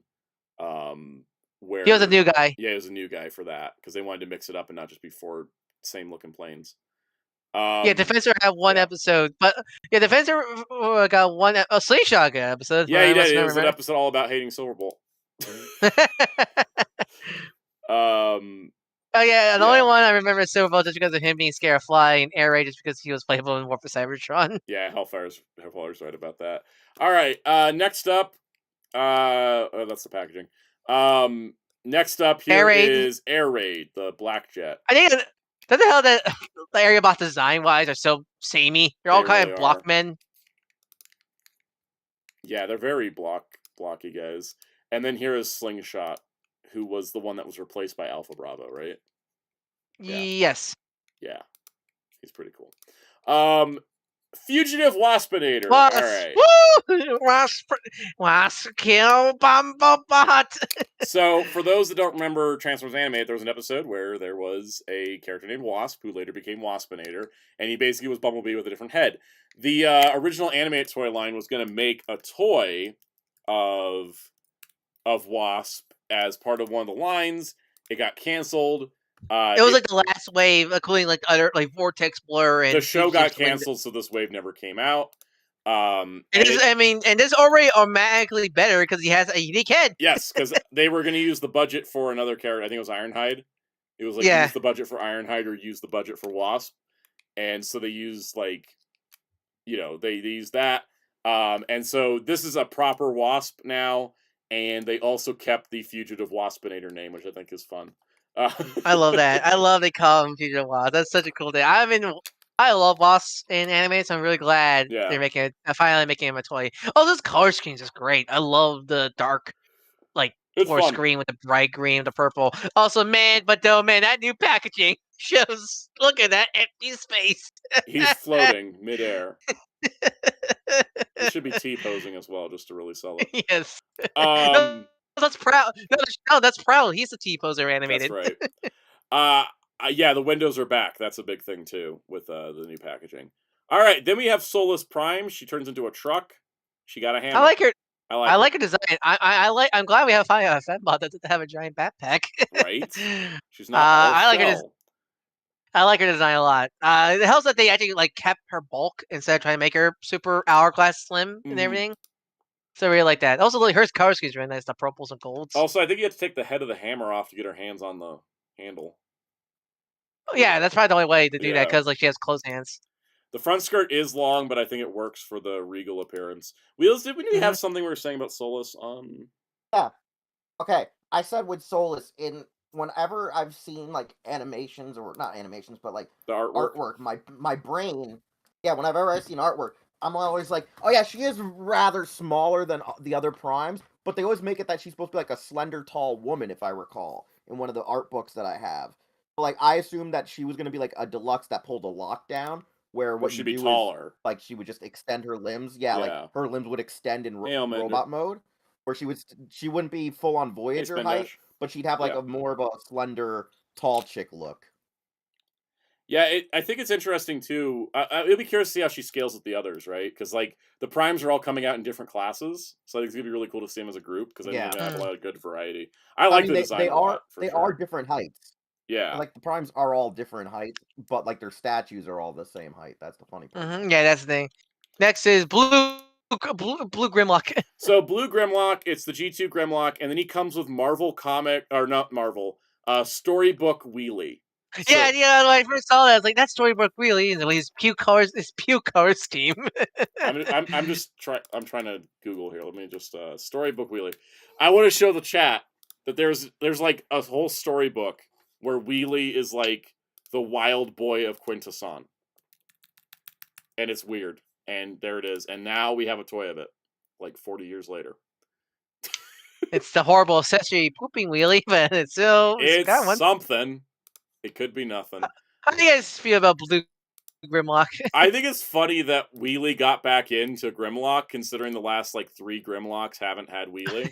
Yeah, because I think we were also just part of the mold, but I guess he wasn't. So yeah.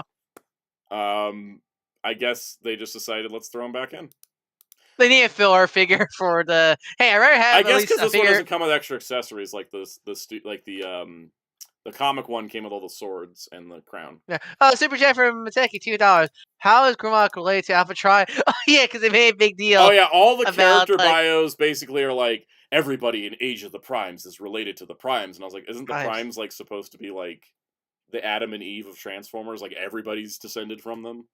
Which I never liked, personally. Hellfire says, I guess they had extra budget. Yeah, you get this Wheelie or instead of a sword and a crown and stuff. So, here's the thing. I find it funny, the whole thing, a certain prime creates. I like the concept, but it doesn't really execute perfectly when they did the whole, as Santa brought up the fembots.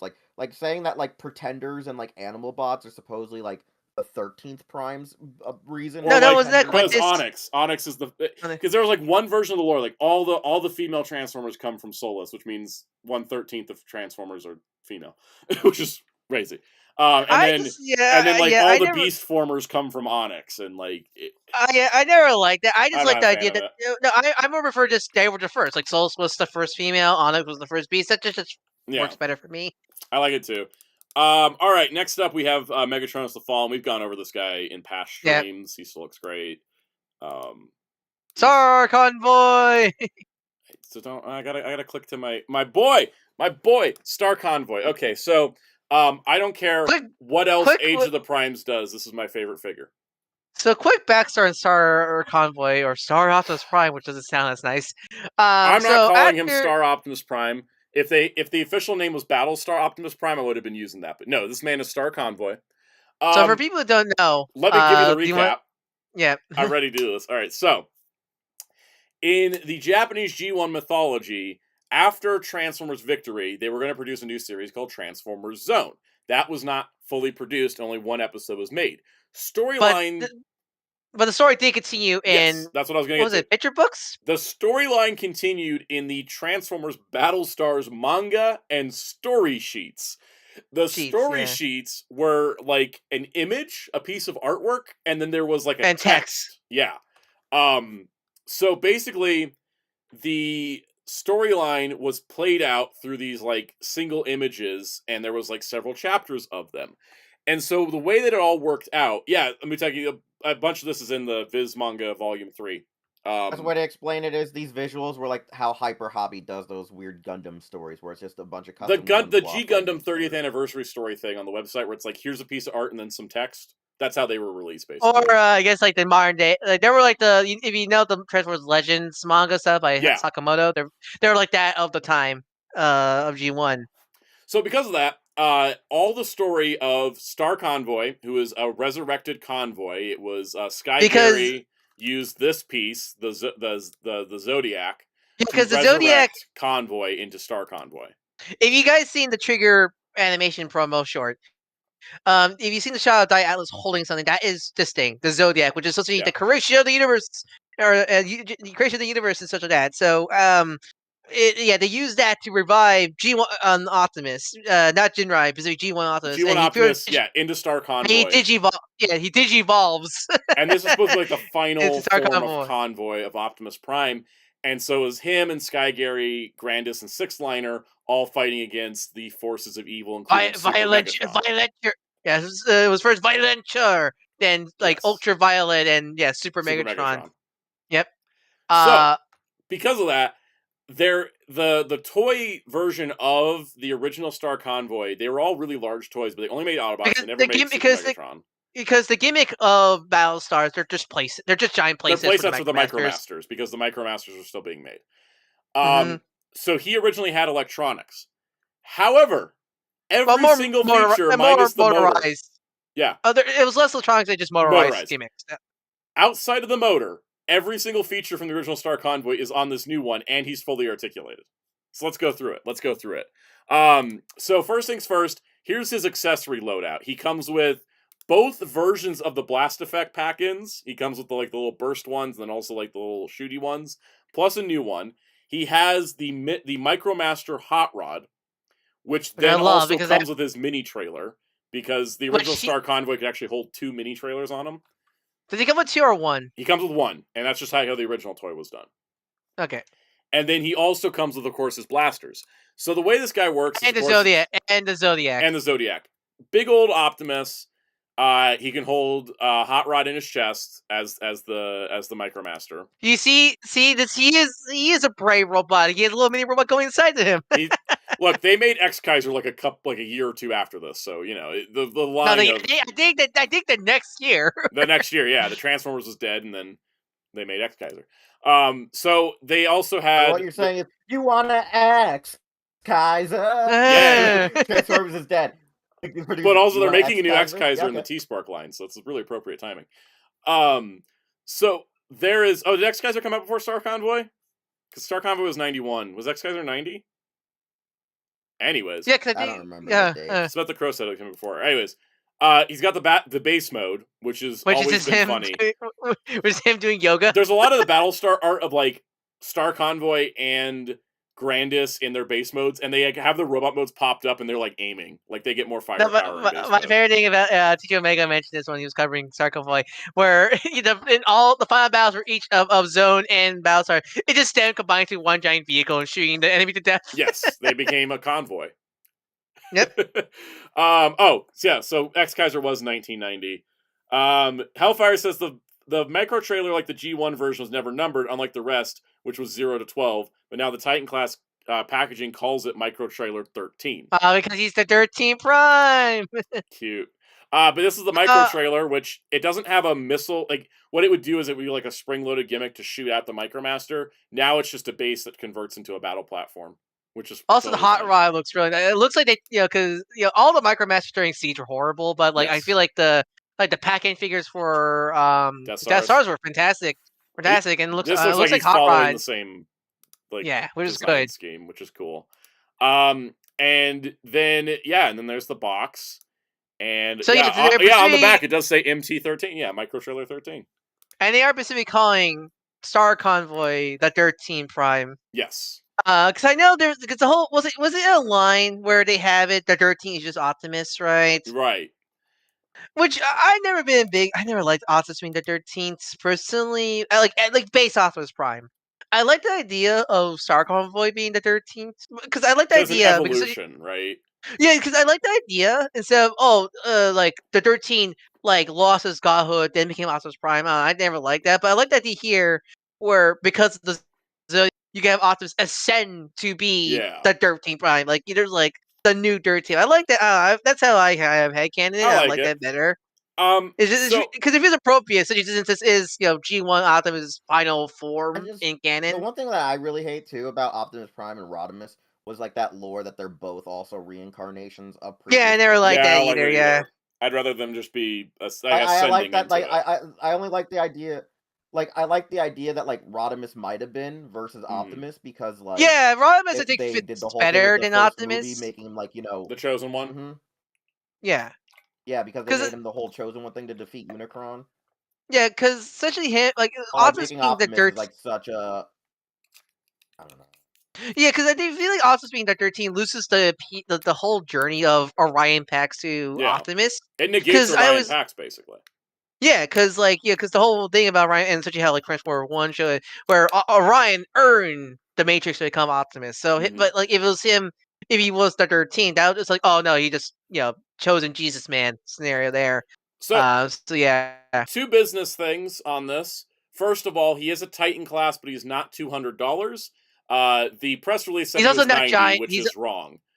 He's also giant. He's also not giant. He's not giant. He's a bit bigger than Superion. Welcome back, Supreme Class. Welcome back, Supreme Class. He's 150. TFW updated their article say 150 and say that the 90 is a typo. I've heard 150. I've heard 160. Somewhere in that range, which I think is perfect. Yeah, but not 200. Not 200.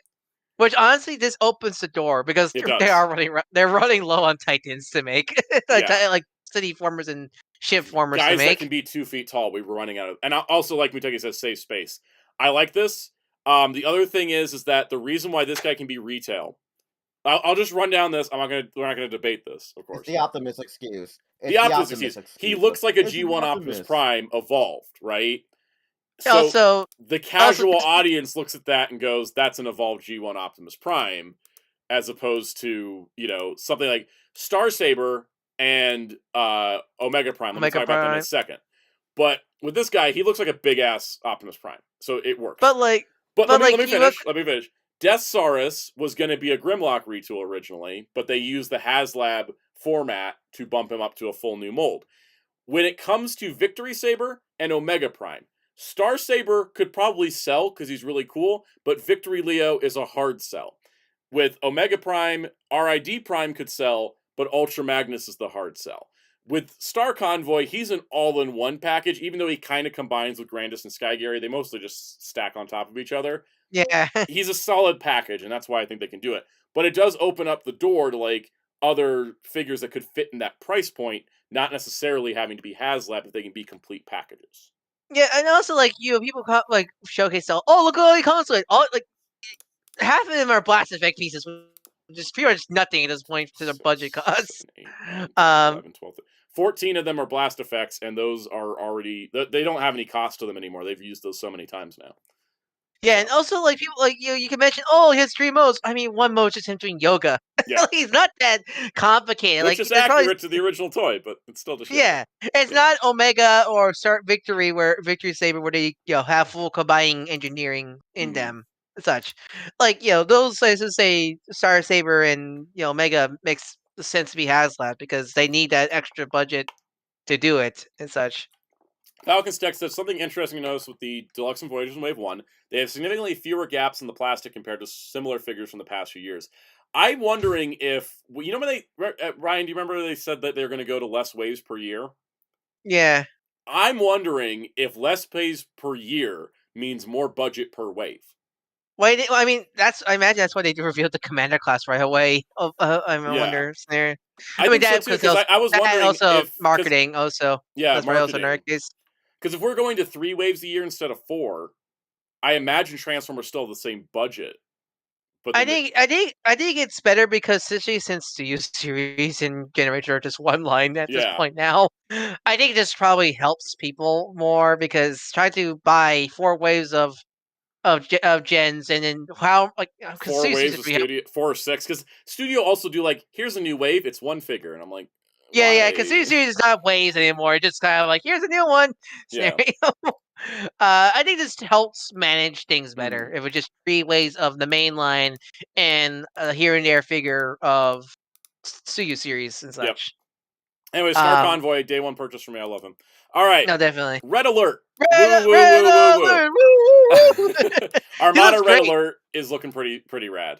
I'm super excited for this figure because for me, this is my Red Alert because to me, like this design because it's the same as Cybertron also. The whole RoboCop look. This is the design the main Red Alert goes to because what you want to really do you really want to see the main Red Alert with just side swipe repaint, dude? Right. Scenario because this design, especially since Cybertron used the same design of the red, white, blue RoboCop looking dude. Like that's Red Alert. I feel like this look of Red Alert is just Red Alert to me. And also, we crossed a barrier. Like when they go swappable hands on Transformers. Yeah. No, there was another. I feel like there's another figure that did that, didn't it? A lot of them, what they'll do is they'll fold the hand away, and then there's a peg you can plug stuff on. Yeah, I get. Yeah. This one, you just rip his hand out and you plug things on. And you probably can start in his backpack. Probably. But yeah, I'm super excited. You know what's great though? You know what's great about this? Yes. Is now it gives me a reason to buy the Hot Shot. Yeah. Now we have a trio. We have the Autobot trio complete now. Yep. Also, people have been pointing out, and I do find this weird as well. Grimlock says G2 Universe Grimlock. Red Alert says Autobot Red Alert, which is also like 3 other figures named that. Yeah, but screw them. Like, it should say Armada Universe Red Alert. I don't know why it doesn't. I don't care that much. Because they know this is the true Red Alert. Yes. This is the other Red Alert or hashtag not my Red Alert. This one and Cybertron are the only Red Alerts that exist to me. Like, it's just like I said. Yep. I love animated Red Alert, and maybe we'll get her one day. Oh, she's also great, also because great. I just like her design. She didn't do anything. No, she was medic. Yep. Prima Prime, truck mode. We've looked at Prima Prime so much in unofficial capacity. Yeah, so but it's nice to see him like fully because that's the Star Saber, right? He has the Star Saber, which has the Matrix as a part you can. Am I remember right? Didn't they retroactive made that guy in the flashback of G1? Yes, Hot Rod which is what the head is coming from. Is that Hot Rod flashback from Five Spaces of Darkness? Yeah. Where they retroactively made that Prima Prime, essentially that. Yeah. Yep. I really like him. I really like his aesthetic. It's really cool. The site gives me very. All right, it's Sonic. Next to the what? Santa, what are the last figures? Because I'm gonna go grab dinner in a minute. The Sonic pack, Kids Line stuff. I got nothing. All right, I'll see you guys after I'm done with dinner. Bye, Wheels. All right, let's talk Sonic.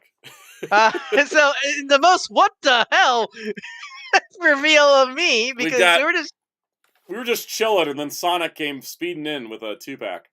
Yeah, I was like, if I was drinking, I would have spit take when I saw this. Like, what? So we got Blue Booster, who is a Sonic themed transformer that turns into his car from the racing games, the Speed Star, which I want to say is renewable, but his legs scream Earthrise Wheeljack to me. Yeah, I feel like he's got some.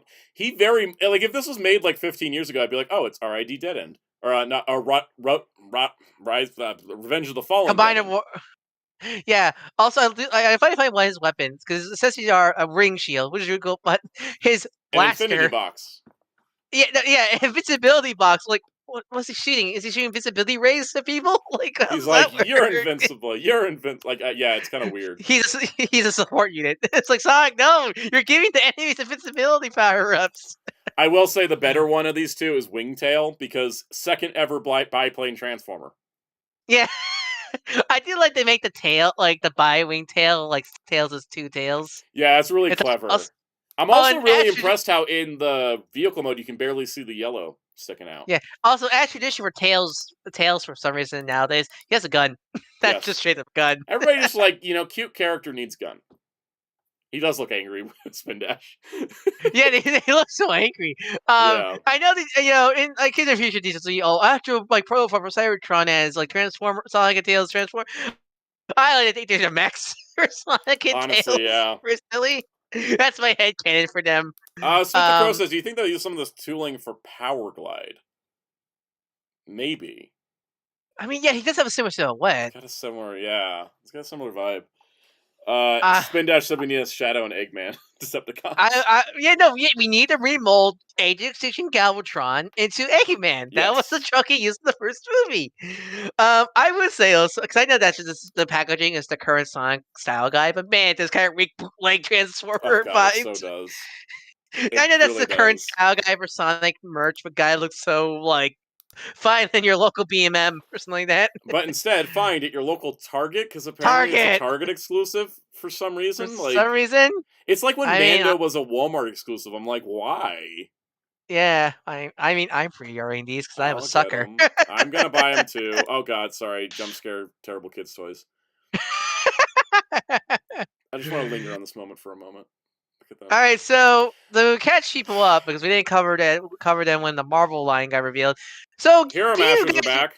Yeah. Do you guys remember Hero Mashers? Hasbro's like big mix and match line. Well, a lot of companies are copying like Bandai and Playmates.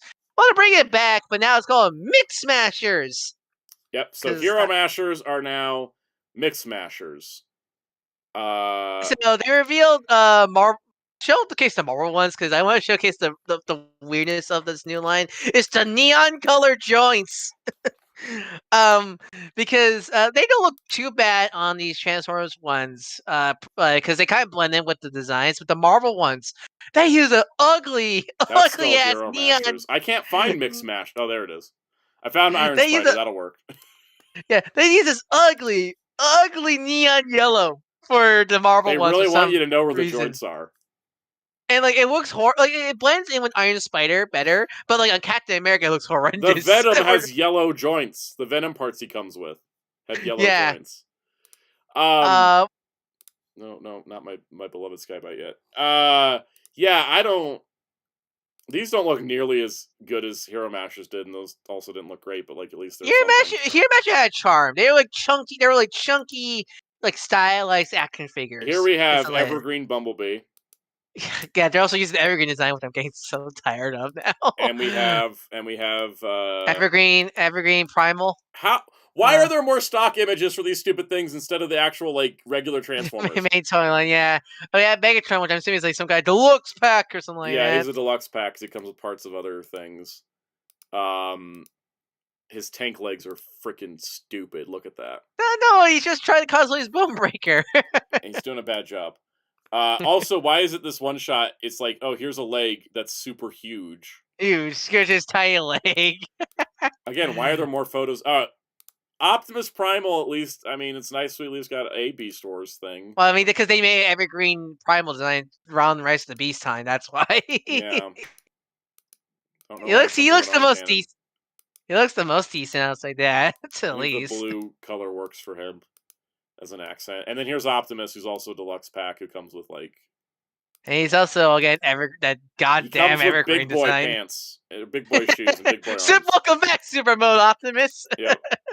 Oh wait, no, that's the Arc armor from the Cyberverse toy line. There was like a big boy me mom like the Christmas figure of like Cyberverse Optimus that combines with a giant Arc. I feel so bad for kids who want affordable Transformers because this is all. Why does Starscream come with Optimus Primal's mace? Because they do that with these Why didn't they just come with Optimus Primal?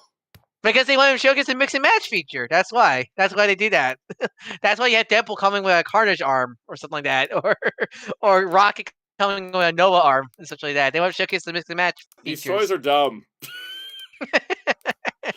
I mean, I was saying they're better. At least they're better than the Epic Hero or whatever they're called now line. At least they look like chunky figures. They're at least that. All right. Then lastly, at the Cybertron panel, they showed artwork of Wave 2 for Age of the Primes, which includes my boy Skybite from RID 2001. Which I'm glad. Which I'm really glad because my Generation 1 broke. So might I'm be glad. the first good RID toy that's not a Haslab from Legacy era. We'll see. Onyx Prime, who's the Centaur. I like Onyx Prime. I'm looking forward to him because he's such a cool, unique design. Yeah. We never got a Centaur Transformer before. I'm looking forward to him so much. Next to Who's have Heatwave from Rescue Bots, who looks to be a Bulkhead remold, which he fits better. He fits better. He works better as Heatwave than Bulkhead, and also a repack of Crasher from Velocitron. Was she part of the Lost Wave or no? I forget. Yes. So that's nice to get. Yeah, so that's nice. Think at least the G2 that would make the G2 drag strip the only one that hasn't gotten re-released. Yeah. And Hot Rush is dead. We don't talk about Hot Rod. And then I think that was it. I think that was everything. They had a bunch of like. Let me just see. We got more. We got more press photos of the Omega Prime Haslab, which again they look. I think we're getting them soon. Like because like collage of Unicron trilogy toys that was really cool too, of the original ones. Oh, that's so cool. Because like going to the Haslab thing, because usually with Haslab, don't they usually ship like come out like get to you around the time you like the campaign ended? Like, cause like what? They try to, but then they miss the target every once in a while. Like the Dragonfly was supposed to ship before the Rattler, but then it got delayed by several months. There's some exceptions definitely, but like I feel like because what like I think Starsaber we got Starsaber during the Death Stars campaign. Yeah, and it wasn't Starsaber around December, like November that campaign, right? And it came out around December, so I think we're getting him. I think Omega Prime is at least March, not fall. I think he's going to be like at the latest like June. It just depends on how shipping is going to be next year. People got the Ghostbusters Proton Pack. They just got the shipping notices for the goggles and the trap. Yep. Yeah, there's a bunch of pictures here of like stuff on display, like the Takara stuff, like the Godzilla things. This Lyo Convoy looks so nice. Have you pre-ordered him yet? I did. I noticed I'm happy. Did they amp up the texture on him because it looks like more textured? I think they might do some paint. I think it might be the plastic. Thing, yeah. Playing a plastic thing. Yeah. He does. Nice. I'm happy. I'm fine with my Legacy one, but he does stuff look like an upgrade. Mm-hmm. I love Lyo Convoy, but not enough to buy like a $50 like upgrade kit thingy. I'm getting him because I have a Beast Wars addiction. Here's a shot of Superion from the panel, and I think he looked better here because like we were talking about the rendering issue. Like, yeah, he looks definitely better. Yeah. Let me see if there's anything interesting. I'll probably still get him. I still probably will get him because I like. I just told myself I'm buying all the combiners at this point because like I lived in denial for Menasor and almost missed out. So and I didn't. Oh yeah. They also showed the art for Vortex. Oh yeah, Vortex. So do you want to? Because we mentioned this in the membership. Do you want to say your theory? All right. So the theory for Bruticus is instead of Bruticus following the format of Superion and Menasor, the skeleton commander class torso, and then 4 deluxe limbs. My theory, which Ryan also agrees with me on, because we talked about it, and Wheels also agreed with me on this, is that because of the bulk in Onslaught, as well as Brawl and Swindle, he's going to be, like, instead of the skeleton system, he's going to be more traditional. Probably won't scramble, but will probably have, like, the 4 limbs will work. Because you especially look, if you're using G1 as a reference, you look up G1 Bruticus, he's definitely, because his limbs are actually, for once, the other units. Yeah. Like, Brawl and Swindle are clearly the feet, for example. Exactly. So you see, you got that going on. And so the thought I had is that instead of Onslaught being a commander, he'd be a leader. And instead of Brawl and Swindle being deluxes, they would be Voyagers. And then they would also include the hands for Vortex and Blast Off. Mm-hmm. This does come up with a problem when you get to Ruination, because Ruination has a different look to him. It's because Car Robots clearly use the toy designs as the models. Yes. For their model sheets. So, unfortunately, I think though that they're gonna be like, let's make him look like Bruticus, and then we'll repaint him into Ruination and not worry about accuracy, because that's how the RID figures have been. I mean, this is how it goes. I don't mind. I don't mind that really. I understand it because it's like G1's a really beloved show. RID 2001's like literally forgotten because it's stuck in legal limbo. Yeah, because with Scourge, that was stupid. But like here, like no, that makes sense. Why? Yeah, if you're gonna sacrifice, like if someone from RID is gonna have to sacrifice for another figure, it's gonna be Ruination because Bruticus will always come first, no matter what. So that's always a priority. The Scourge was dumb because it was you just had to paint him correctly. Everything else was like fine. And like Sideburn has all these problems with the car license and all that. Oh, Sideburn, that was definitely outside the wheelhouse for them and such. But anyways, I think at the end of the day, Sideburn it's overall I think a fine representation of the character. I think my biggest problem was I think at the end of the day, I think the thing that throws me off the most about him is the flames being so lightly painted. Instead, like, you know what I mean? Like the flames are like they're applied, but they're not like a heavy like application the way the original toy was. So they don't stick out that much. Because I saw somebody got the rep label set for Sideburn and it like just put like the big old flames on it. I was like, oh, that looks better.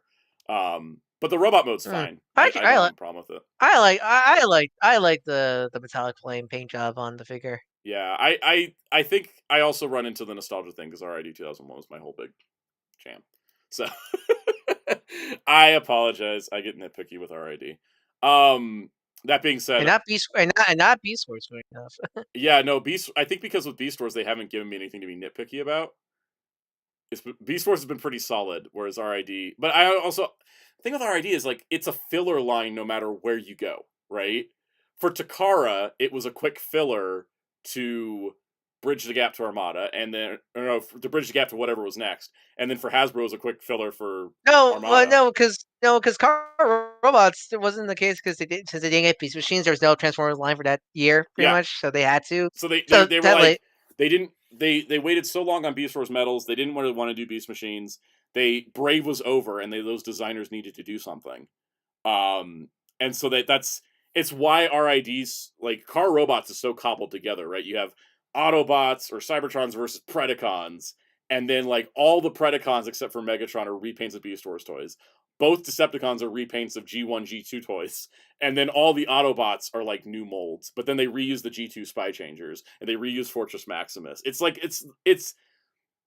I love RID, but it is very very much. Let's just put what we have into a thing, and then make some really cool robots within it. So, yeah, okay. Yeah, see the Ruination swapping arms and legs is a canon thing in the show more so than G1. So yeah, well, they don't really scramble at all on G1. I don't remember them scrambling. No, I think they only scramble in Scramble City in the Japanese only thing. They pretty much stick to that same lineup. I do think though that the reason Swindle was pulled off listings and Vortex was thrown in his place, I think is because they may have decided to make him a Voyager. It's just I have this vibe that it's not going to be like every year as a Commander torso. Because otherwise, it would get stale. Yeah, really predictable. Yeah, really predictable and kind of stale.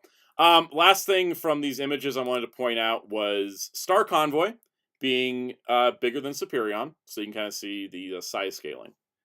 He's definitely not he's not as small as a Combiner. He's not as big as traditional Titan, but he's still fairly large. So for characters like Rail Racer, do you think he could fit in Titan, or do you think Rail? Yeah, I feel like he needs like an extra $30 on the budget. Because I feel like Rail Racer has to be like 180, 200 because of the. And that's also kind of problem. Already, since they're so brave coded because a lot of those it's hard to make those figures in the modern day retail. Well, they make everything $100. Yep. That's kind of the problem. I think Rail Racer. That's why it's great, but that's kind of the problem when you try to make new toys of them. Yep. I think that with Rail Racer, you can't sell them as individual trains because They're not really great they're not really great by themselves. They sold poorly back in the day. Yeah, it's the same issue with landfill. The Autobot Build King, yeah. Build King, Yeah. Build King. It's just like, how do you not do that as like a box set? But that could maybe be a Titan box set. But I'm also well, because they're small. They're produced like deluxe class. It was deluxe class guys. 3 deluxes and a scout that they sold. They sold that scout for deluxe class prices. Oh yeah, Wedge.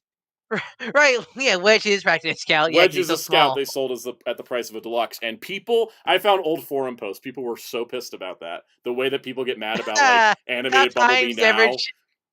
People got mad about Wedge back then. Yeah. How times never change. How times never change. Blade Raider says, speaking of, I hope they finally repaint the new Skybite into Cybershark for once. That's always weird to me that like they'll make they did that for Thurling 30, right? They made a brand new Skybite, and then didn't just slap them into green and blue and re-release them like as look. Let's face it. Who remembers Cybershark? People remember Skybite. I didn't get Skybite's toy as a kid because my dad was like, "Oh yeah, you already have that one." Yeah, but Skybite's like who's the one that speaks poetry? Skybite. The one that has Skybite's the character. It's weird when Hasbro loves repainting things into obscure colors, but yet they didn't do like the obvious one, which is like Cryotech. Yeah, like Chirotech, like Razor Claw, like Cybershark. Like it's funny, like because with Hasbro they're always like, oh, we always got to make sure we can build in. I hope they release Tiger Hawk soon because I never found that figure at retail. Dragon Megatron became the character where I never found during when he came out, and now he's everywhere. Yeah, I was like, no, one of those weird things. I want Tiger Hawk. I want to complete my Beast crew. Yeah.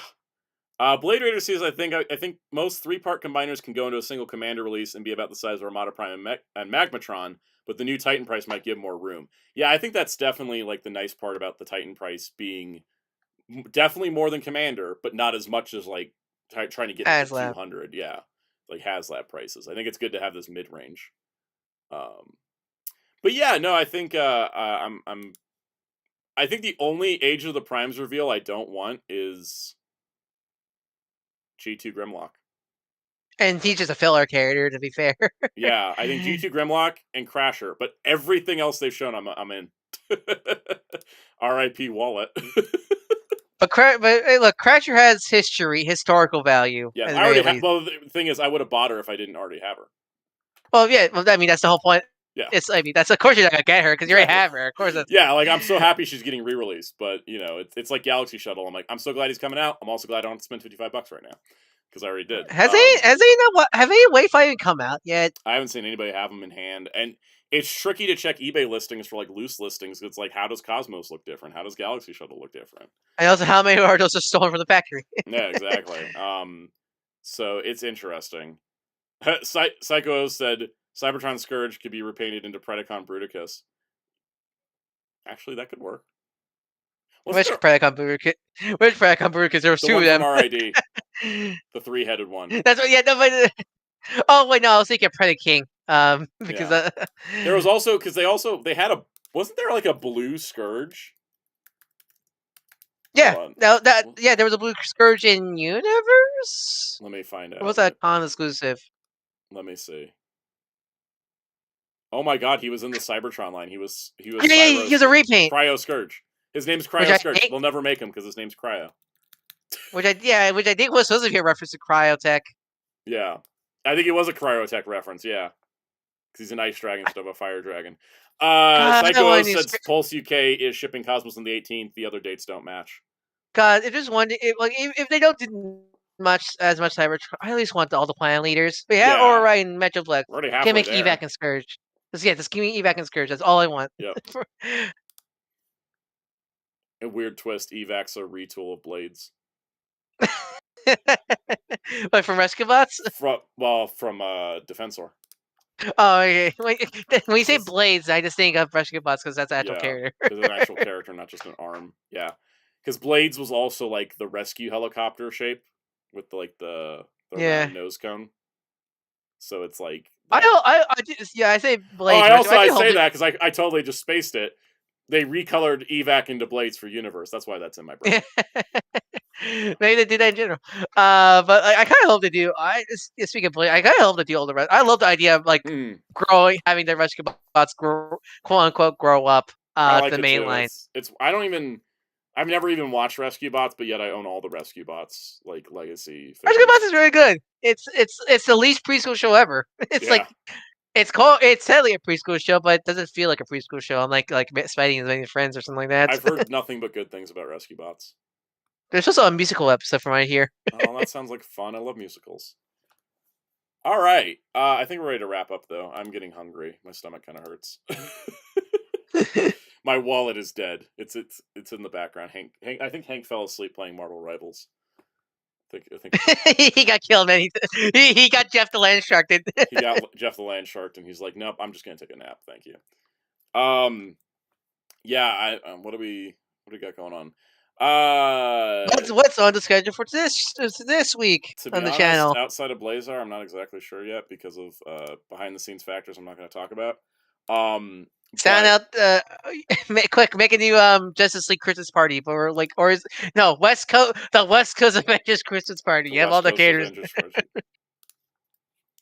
West Coast Avengers party would be fun because they all just fell off the shelf, so they're already drunk. And just have me and Wheels voice half the characters. That would be fun. That also sounds like more work than I can do between now and Friday. But this horribly puppet them.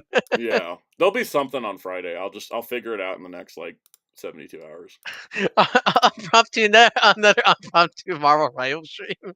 Maybe we'll see. That's like the backup plan, right? It's like, actually, hold on. You might not want to make a big video Friday because I forgot Game Awards is Friday. Oh, is it Thursday? No, Friday 13th. Oh God, why are they doing it on that day? Oh, Friday the 13th. Oh, you're right. I didn't realize Friday the 13th. And also, why would they hurt Kraven like that?